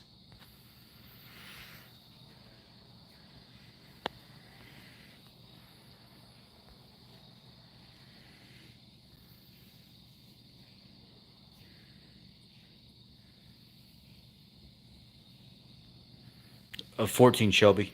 I just did a 14 Shelby not too long ago. So if you look in the library on the channel, you'll see, you'll see me driving a 14 Shelby, doing some little power shifting, but not too bad because it was still our vehicle when we owned it. So I had to go out, test drive it, and make sure everything ran okay. So I kind of ran it a little hard, not too bad. Made me kind of think about back in my racing days as a youth, but shifting that thing like I was shifting it and not even thinking about it, just normal driving. People were leaving comments in the video like, "Damn, you know how to shift." Once you do this stuff and you have an appreciation for cars, you don't have to be a race car driver to figure out exactly how these things like to shift. You get a feel for it. You just know how to drive them, and you drive them. You drive a 13 GT500 like a pussy, or a 14, and it's gonna tell you. The clutch is gonna shudder and bounce and everything else. You can't get in that car and drive that car like that. You got to get in that car and you got to drive it. That's how that car is meant to be driven. You're not gonna putz around real slow in that thing because it's gonna kick your ass and it's gonna let you know that it doesn't like it.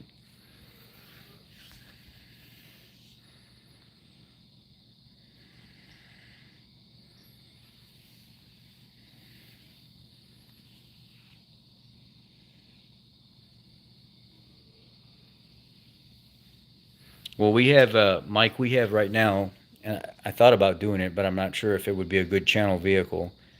We have a 19, I think it's a 19 or a 20 F-150 with a 5-liter, and it has 27,000 miles, and we just dropped a brand new Stage 1 Roush kit on it, and I found out the dealer's only asking like $43,000 or $44,000 for this truck, and it just got a brand new, like, what is that, $10,000 drop-in package. So this thing's a 700 horsepower 5-liter F-150 sitting there with the full Stage 1 kit, and it only has 27,000 miles, and it is absolutely nasty. I took it out the other day when we were live streaming when the new GT500 was coming off the truck, and I took it out to show everybody. It was absolutely insane driving that truck.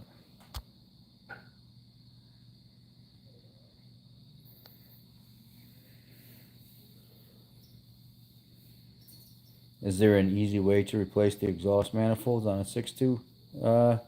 Not really. I mean, I see a lot of guys doing different things, pulling motor mounts, lifting up one side so they can get more room, pulling the skirts out of it so they can get at the manifold. I mean, it's always been a bear. It's never going to be that super easy.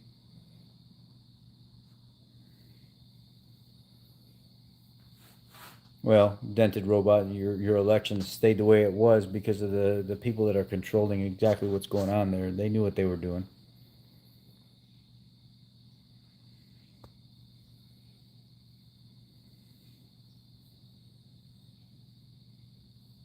That's good to know, Mike. I didn't know that about the E-Pass. The 6.2 is the only one that has the hydraulic power steering. I didn't even notice that.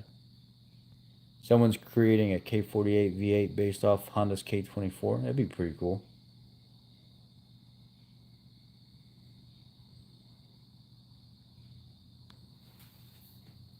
Cute. Nico says, with all the F-150s I see at auction that are already shot after 10 years, I'll stick with my Chevy. Sorry. Don't be sorry. That's fine. You can sit on that little cream puff you got. Ain't nobody gonna judge you because of that. I'm still sitting on a 2006 Lincoln Town Car with 231,000 miles that'll outrun that Chevy any day. I see it at 400. I bet you won't see me.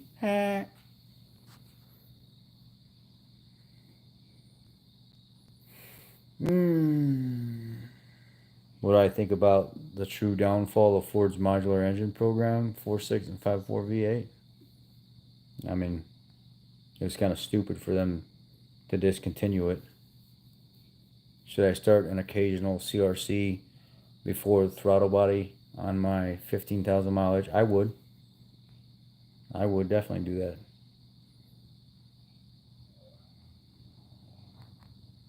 I had a 92 LX 50 red. Let that one go, mint. Good morning, my friend from Greece. Here's almost 7 in the morning. Well, hello. 7 in the morning there. It is 10:56 at night here in my part of the United States.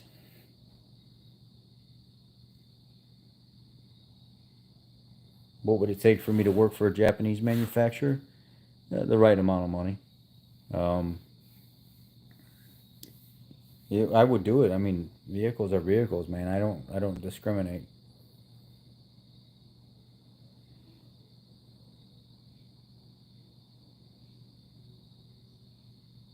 No. Taco, I would do it. I'll work on anything for just knowledge and education. I like what I do though, so I'm not looking to move anywhere else other than if the, you know what they say, money talks, BS walks. If the right money came along and it was like, okay, I got it, I would.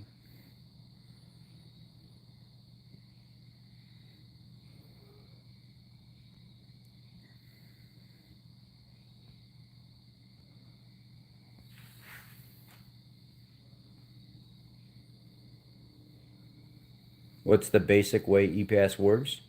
Basically, it has its own module, and based on steering input, you have different. So if you turn to the left, the computer will read one way.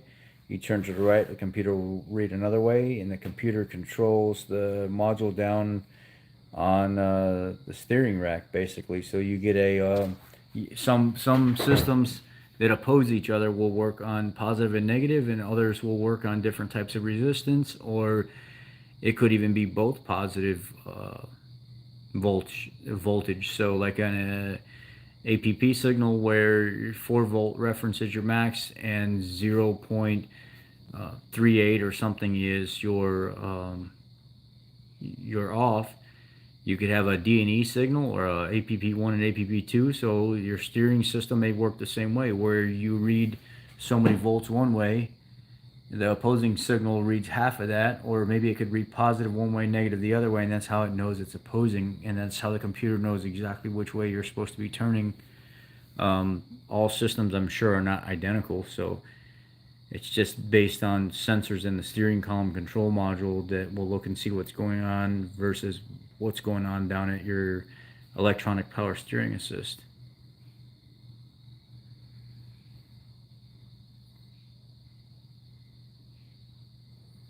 It's like 21 an hour for Toyota at the moment. Yeah, I make twice that where I work at Ford. I would never work for 21 doing this.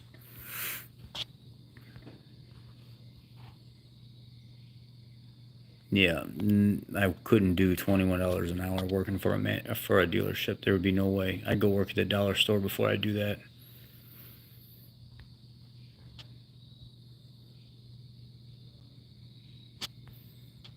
Yeah, I make 40 an hour where I'm at now, and that's base. And then 45 goes up to like 41 or 42, and then 50 goes up again. I think 55 goes up again.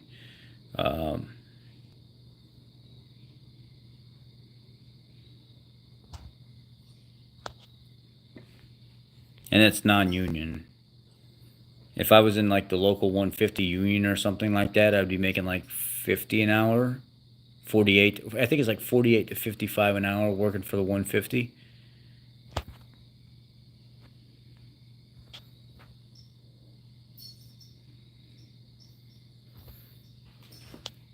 I'm pretty sure Toyota and Honda and everybody else are pretty competitive with everybody else. I think their technicians are right on par with about $36 to $44 an hour. They pretty much stay right with all the other manufacturers as well. So that might be just a misunderstanding there, because we have 13 stores in our dealer group, and all of the guys pretty much at the Master Tech level all make about the same. Right. That's $40 per flat rate hour. So most guys that work hourly, like at the electric companies and stuff like that, even at the other dealerships where some of them are hourly, their guarantee is 35 no matter what. So if they turn 25, they still make 35. If they turn, 17, they still make 35. So they have a guarantee of 35 hours per week, no matter what, on a lot of these places. And we have, again, 13 stores. A lot of them are union. So even when those guys don't turn 35 hours, they're still getting paid 35 hours at $40 an hour.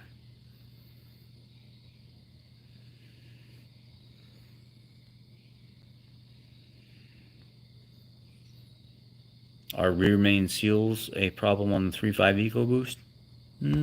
No. A lot of people misconstrue rear main seals, but they're not. It's an upper oil pan problem. So when you pull the oil pan down and reseal it, then you don't see any oil for a while. A lot of people will say that it's a rear main seal, but it's not. It's just a part of the oil pan at the back of the motor makes it look like it's a rear main seal because of how it's covered up, but typically that's not the issue. Just the oil pan needs to be resealed. Yeah, but it's also more expensive to live here.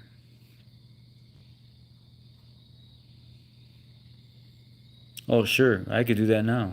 I have people that just based off of this channel alone that want to come out to my shop, my personal shop, and have me do timing chains and stuff on their Crown Vics and their Grand Marquis. And right now I'm working on that Nissan NV3500, and that's all. I can't get into the specifics, but anyway.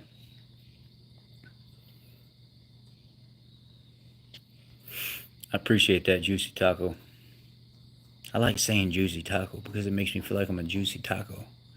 Makes me feel like I'm gonna get lucky tonight. Juicy Taco.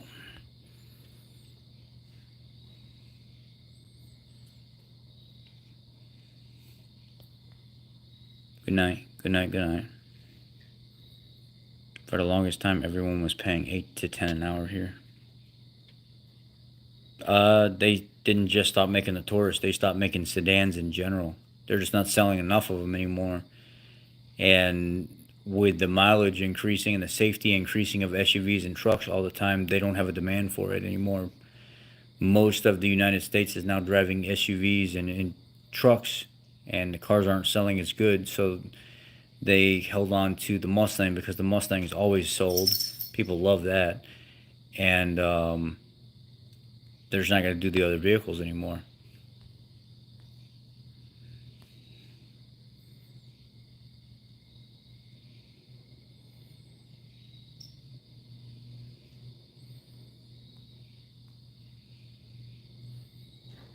If I do 4,000 OCI, can I do 8,000 works for the tire rotation? Sure you can.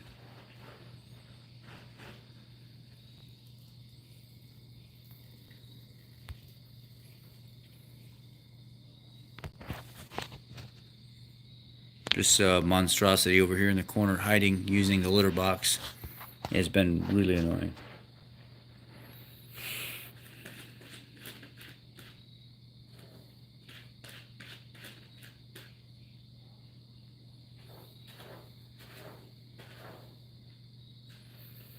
How much would I pay for a Taurus show? Depends on the mileage.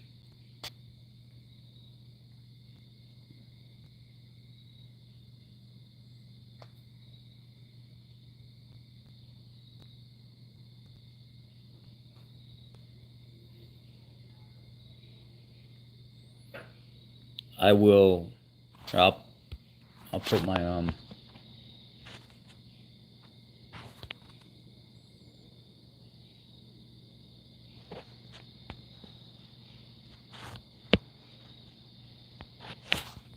I'll put when the video loads afterwards. I'll put my email in the comment section.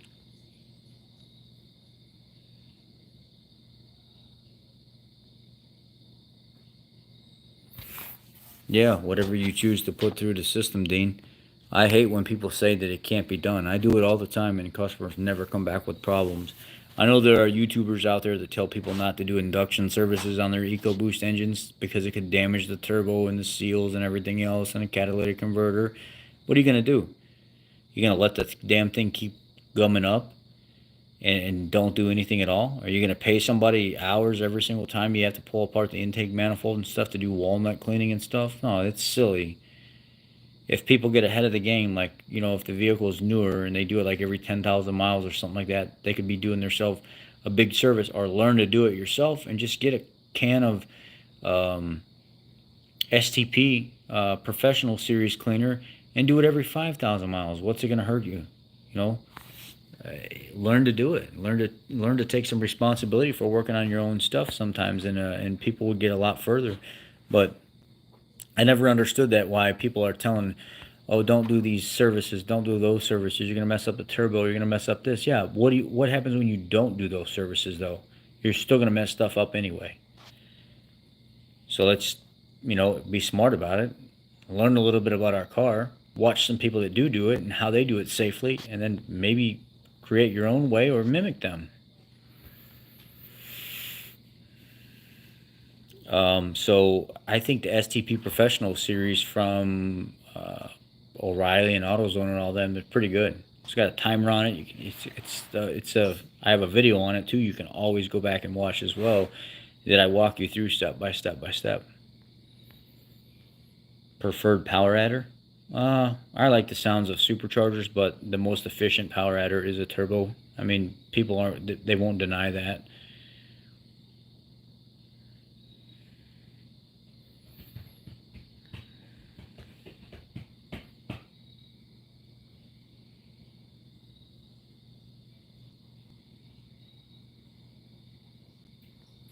Look forward, chat. Take care. Happy found your channel off. Or watch Exploration Unknown live local here. You seen my channel somewhere else? Exploration live local here, Knoxville, Tennessee. Have a great night. I'm not sure what that means. How did you find my channel, Brandy? That'd be cool to actually know if somebody else is talking about me too. There's 2 people last month that told me something about, they seen something about me on Apple News, and I was like, this has got to be fake. That can't be real. And then a couple comments later, somebody's like, hey man, the drive.com did an article on you, and then sure enough, I found the article in the drive.com. And I'm like, man, like somebody's talking about me somewhere.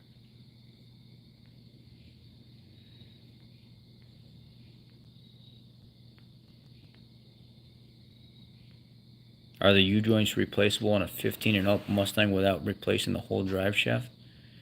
Why wouldn't they be? I think they are, aren't they? They should be serviceable. I don't think they would make them not serviceable. They just make them to where you don't need to grease them.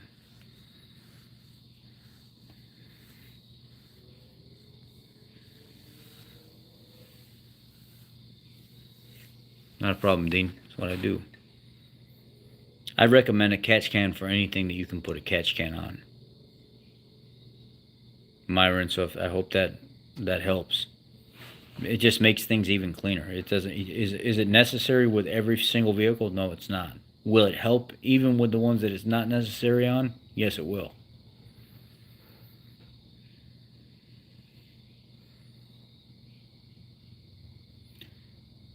There's a Ford 500 down my street, been for sale since 2017, and tags show it's been parked since 2013. I'd stay away from it.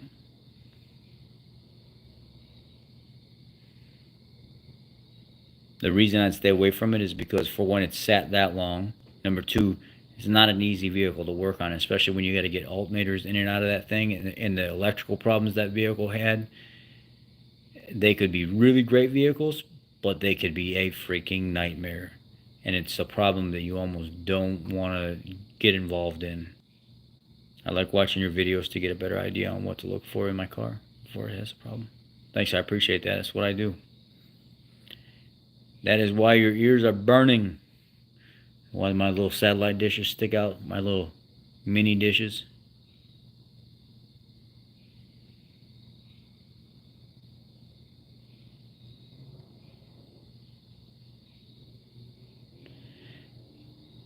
Dude was talking about you with an OnlyFans page. I was like, what the? Hey man, don't knock it till you tried it. I tried it, my friend. I'll never smoke weed with Willie again. Remember that song? Yeah. Only you do your thing, man. If somebody wants to create their own little fan page and do their little, rainbow nudies and stuff like that, it's fine. Go do that. But that ain't me. So if somebody's talking about me with an OnlyFans, show me the money and then we'll talk about it.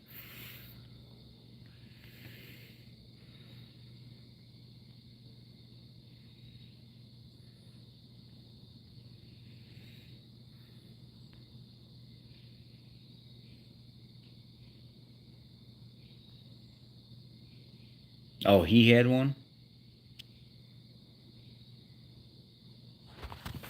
What's his name? Oh, are you talking about the 165 guy? Is that the guy?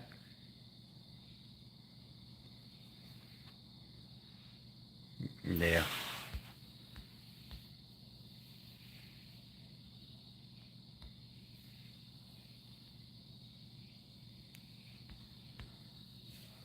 Yeah, that guy's out there, man.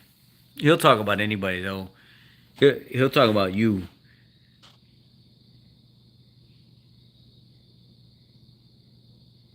When was he talking about that? Today? Is that something new? Is that like a new video he put out about bashing me? Because the last time that guy talked about me, he literally got drugged through the comment section. There was like so many people that were smashing this guy. It was unreal.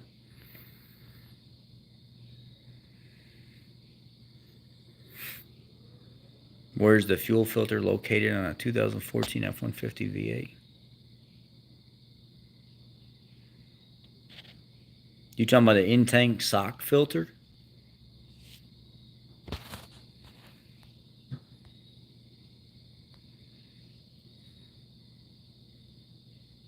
I think they got a sock filter and that's it. It's on the pump itself. That's it.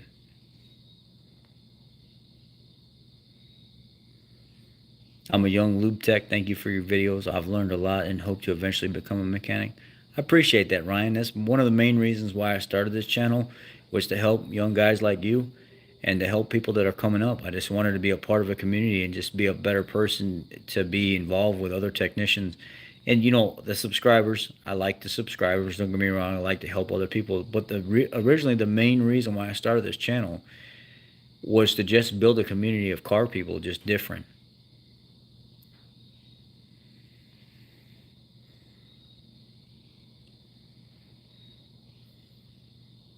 I live in the Midwest part, so I'm, you know, Wisconsin, Michigan, Illinois, Indiana area, so Midwest Central region.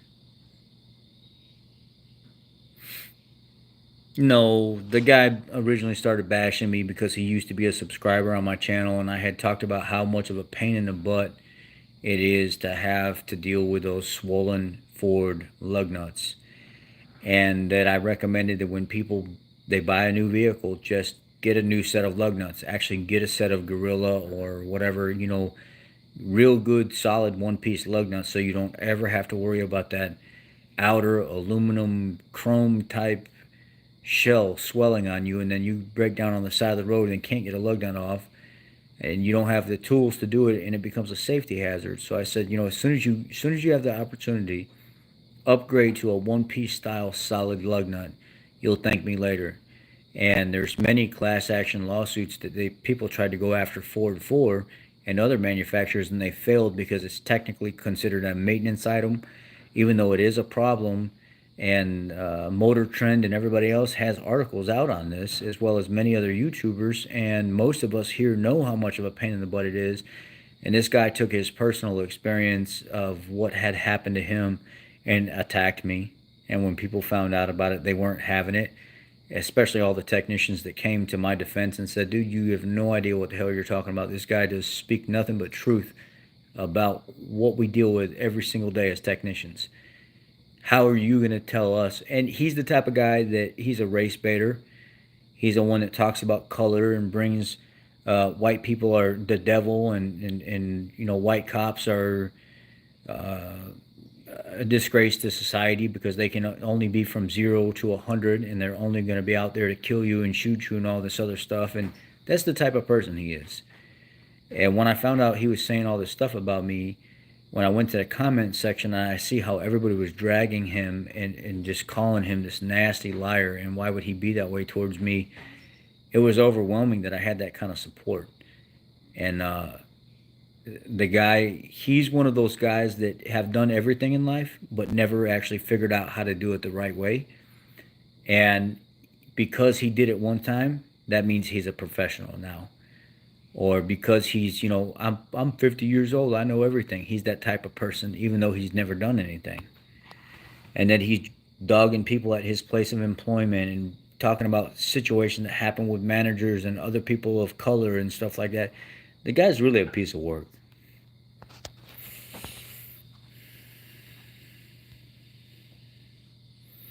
Do I like Scotty Kilmer? I like Scotty Kilmer's history videos. I like how he tells the timeline stories. That's the part I like about Scotty Kilmer. His other stuff, I'd rather not talk about it. His other stuff is, you know, it's tailored to his fans. He does have a lot of clickbait titles. We know that. He does say a lot of things that I don't necessarily care for, but I'm not talking bad about him anymore. I'm just not going to do it.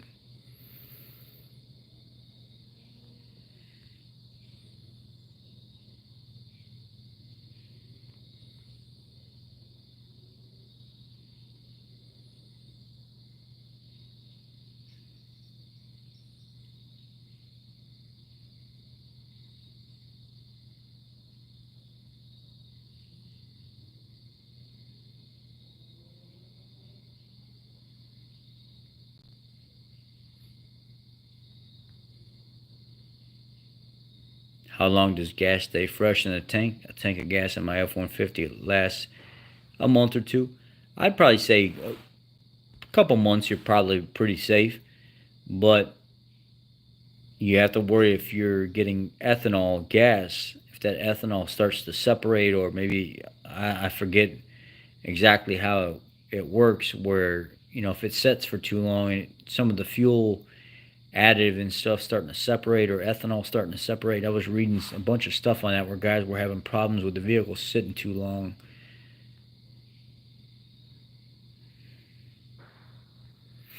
Well, here's what I thought about doing is I was talking to A-Rod from Power Stroke Tech Talk and Cody tonight, and we were doing like a Google like face call or whatever it was, and I was telling them that I think I want to start doing stuff for the public. I want to start bringing the younger kids and stuff in, some of the guys and gals from the high school and stuff that are interested in auto mechanics and working with their hands, and bringing them out to my shop and using the bay that's next to my furthest bay, and turning it into like a little classroom setting, putting some chairs and stuff out there and stuff like that, maybe a couple outside my back door, and just coning off the area and bringing them in and walking them through a complete brake job from front to back, bleeding brakes, flushing brakes, transmission service, things of this nature, things that could make them some money in the future, go working for somebody. And maybe if it catches on and enough young people start becoming interested in wanting to be part of something like that, and me giving them a skill that could follow them for the rest of their life, maybe getting hooked up with the school and say, hey, look, I'm doing this program at my shop. I'm a professional technician. I'm gonna, can I leave some flyers here for maybe some young guys that want to come by this weekend, like 9 o'clock in the morning until 3 or 4 o'clock in the afternoon, and I'll just work through and walk through things and teach them, just show them, how to go through the vehicle and do basic maintenance, and how to repair this and do that, and what, certain things are called, and why these chemicals. And everybody thought it was a phenomenal idea. Maybe trying to bring some of these young kids' minds back around to not being afraid to work with their hands, to be proud of that. Because I can do things as a technician that most men in life could never even think about doing with my hands. I could rip electronics apart and diagnose refrigerators and dishwashers and do things inside people's homes that most people would never even think about doing. But because of what I've learned in the field and being handy with these piglets here, has blessed me in so many other areas in my life that I don't need a professional technician to do. It's carried over, and a lot, same with them as well. Like an AC guy, a lot of the stuff that they do bleeds over into other parts of the trade, and back and forth. So it's a skill. Once you learn it and you practice it and you continue trying to get better at it, the only thing that you can really do is get better in life, and try to bring some more of these kids back to the table to be interested in the trades.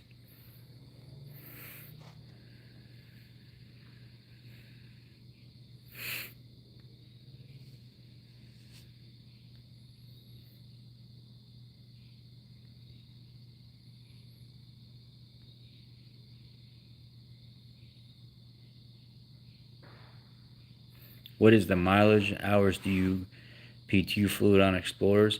I would say between 20 and 30,000 miles. That fluid gets really hot and really black really fast.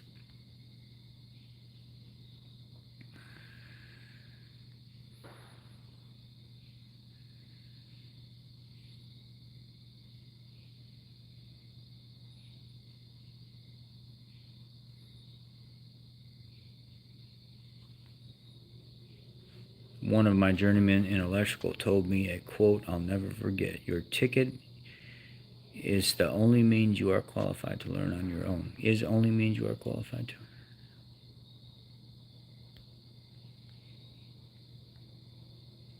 Help old farts too. I plan on helping as many old farts as I possibly can. I recently started working on small engines, particularly push mowers. I never realized the opportunity I have. I got several jobs within a matter of weeks, only word of mouth.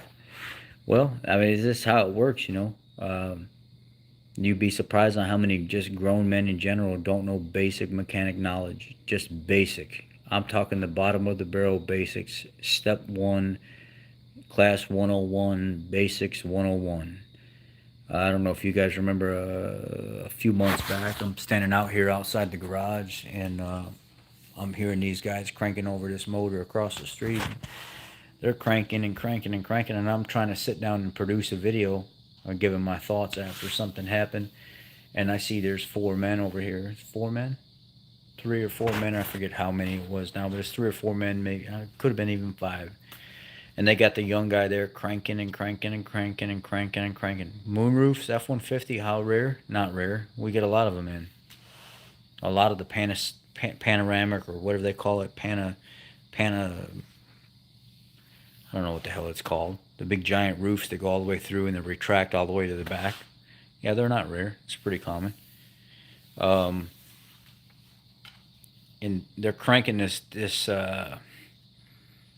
like one of them big long tank nailer air compressors with an engine on it. It had a Honda engine, and then they got tired of cranking it, so they asked the young kid to come over. He's probably 18, 19 years old, and he's cranking on it and giving it hell. You know, he's the youngest of the group, so he's going faster and cranking harder than them. And I go over there and say, "Well, hey, hi neighbor.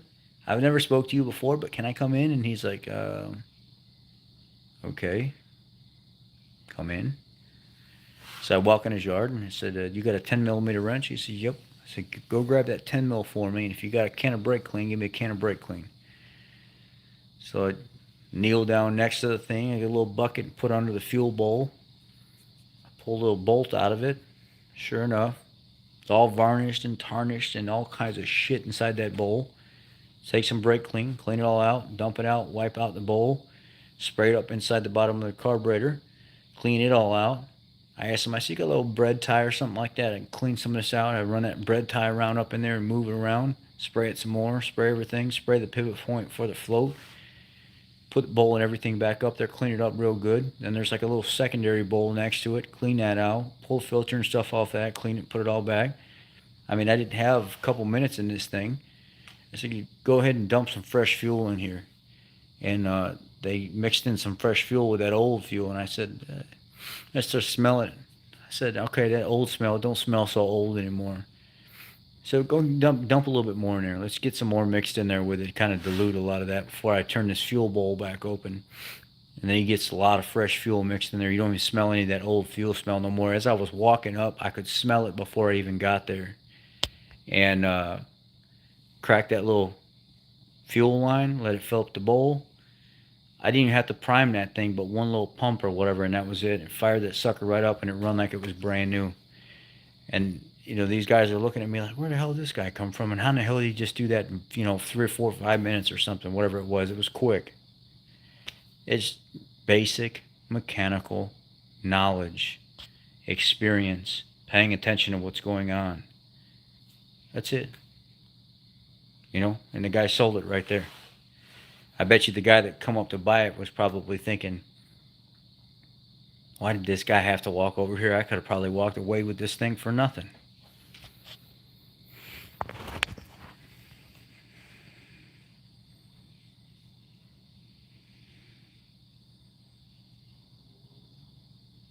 Thank you. I appreciate that, no one. I really appreciate that. First time you've ever commented on YouTube, huh? Thank you. That means a lot.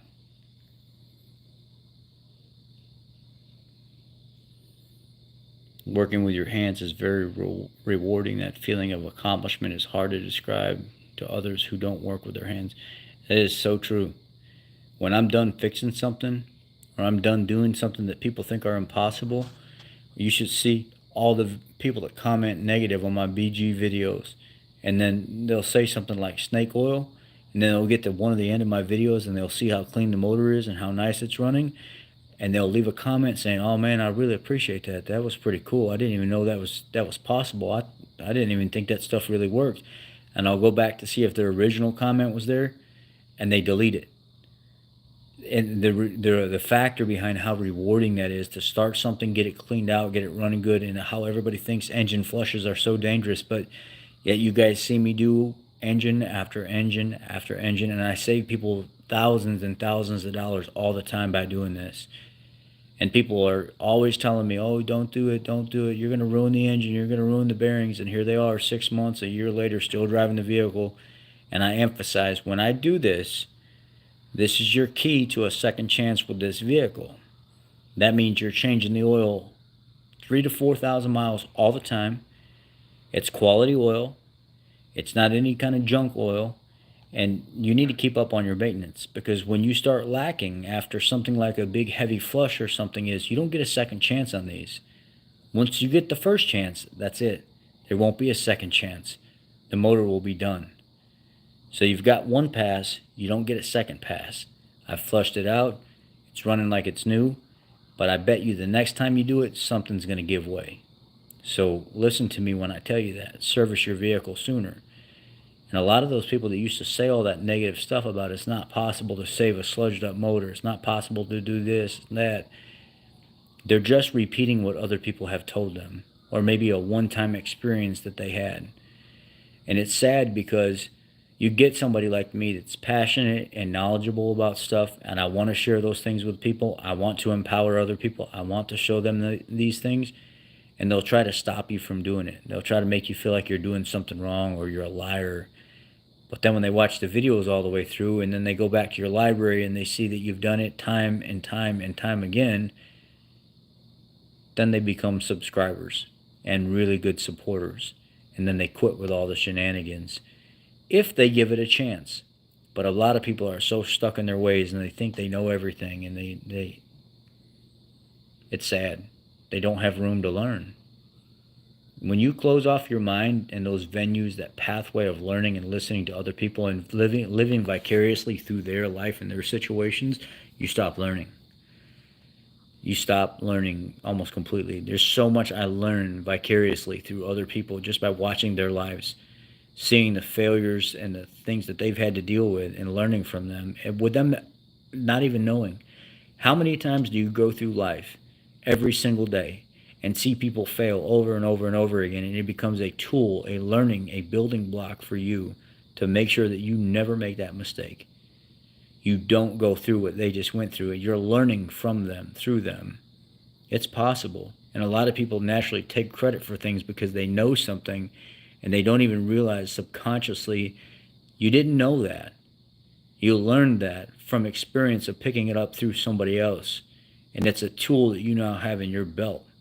So it wasn't anything that you knew. Somebody else taught you that, and it may have been through a rough situation that they had to go through, and you picked up on it from them.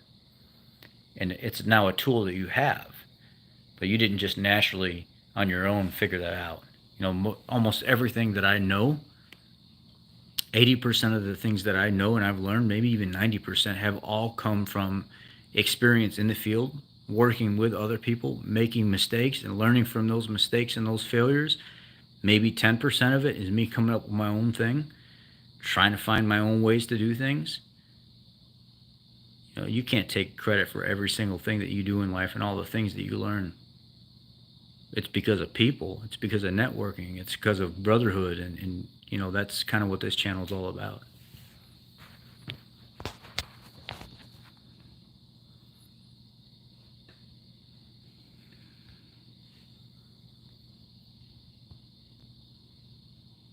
Can't remember if I asked before what's the best break-in oil after putting new crank bearings. I know this is going to sound... I don't even know if people are going to want to hear this or not. I like the AMSOIL 30 weight break-in oil. They actually have their own tailored, I think it's a 30 weight oil, but it's called AMSOIL break-in oil. And I think the VRF high additive, what is that, high zinc or something like that, Valvoline has like a VRF old school type oil that I've seen a lot of guys use, but I think they actually have, a lot of them have their own break-in oils for that. But I think the one that I'm the most familiar with, that I see most race car guys use that are building like these 1,000 horsepower 5-liter motors and stuff, is the AMSOIL break-in. It's either called break-in oil or it's called break-in 30 weight oil. Trouble making pups. Have a good night. Thank you.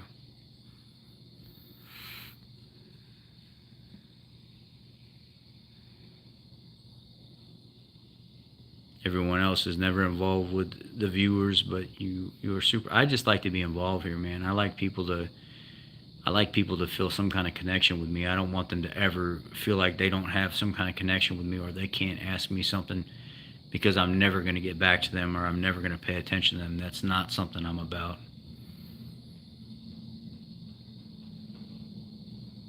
Brake clean, very quick fuel or no fuel diagnosis tool. That's true.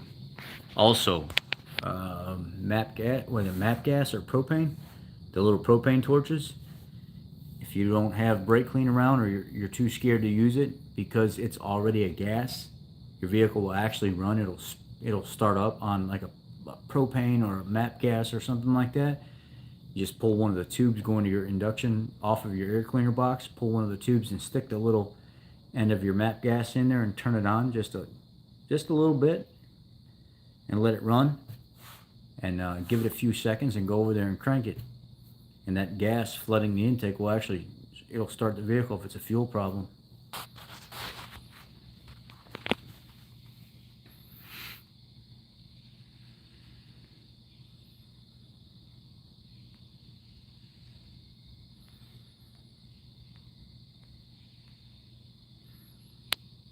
Car Wizard.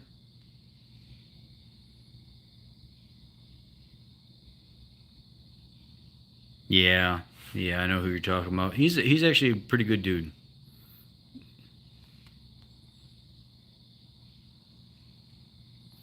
Robert, I admire you. I'm an old fart retired body tech for 68 years old. Well, I appreciate that. That means a lot to me, especially coming from my elders. That means a lot. Troublemaking Pup says, be quick to listen and slow to speak. That's right. Good night. Good note to end on. Don't need a new pump, need a new filter.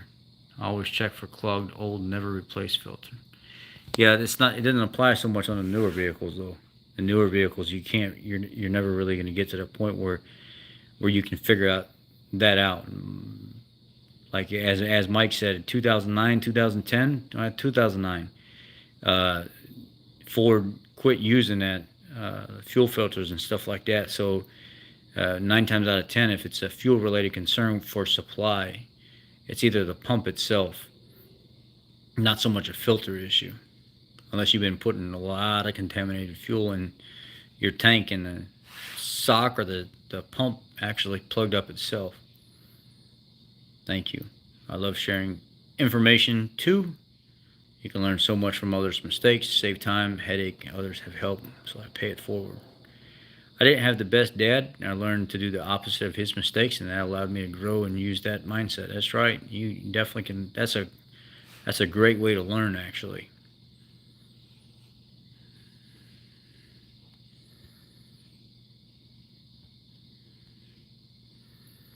I'm 19. I admire his. I'm gonna try to get certified to be a diesel tech, and watching his YouTube channel makes me want to do exactly what he does to customers. It is past my bedtime. I've already said several times now I wanted to go to bed, but I get talking to you guys, and then I just get lost in a conversation. You know, I get lost by the light in your eye. That's why. Before I even realize the ride I'm on, baby, I'm long gone. I'm back. Had to get some dinner. Well, where's mine?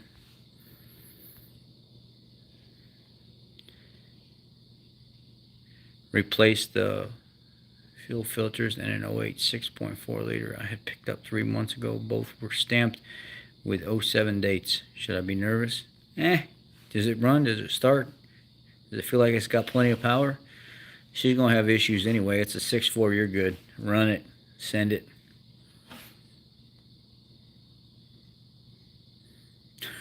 Hanging out till 4 a.m. I don't know about that. I do have a camera stand, but I left it at the shop. I need to get a second one.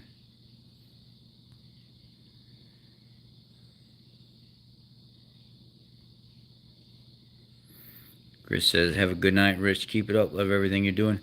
Guys, let's jump off here. Let's get off here. We've been out here for 2 hours and 19 minutes. I'm sure the old lady's pissed right now, saying, man, I've been laying here in the bed, sleeping on the weekend. I don't get to see you all week, and now you're on live with your people, and I'm in here laying in the bed alone by myself. Yeah. So, let's get off of here. Moog Pippin arm failed at 15 down. Oh, here we go. I'm gonna get back into the conversation again. I gotta stop. Oh no, honey. No, Len. If I'm at the plate, there ain't no shutout. It better be cold and not. Never mind. I can't finish what I'm gonna say. Anyway, yeah. Where there's a will, there's a way. Let's just put it that way.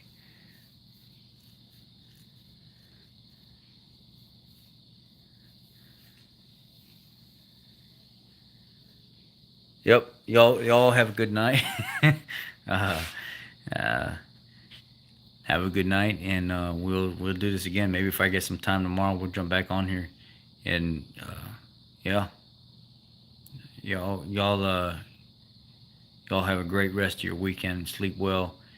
Have nice long dreams about wrenching on cars, because I know that's what y'all want to dream about. I'll catch y'all tomorrow. Thank you. Be blessed.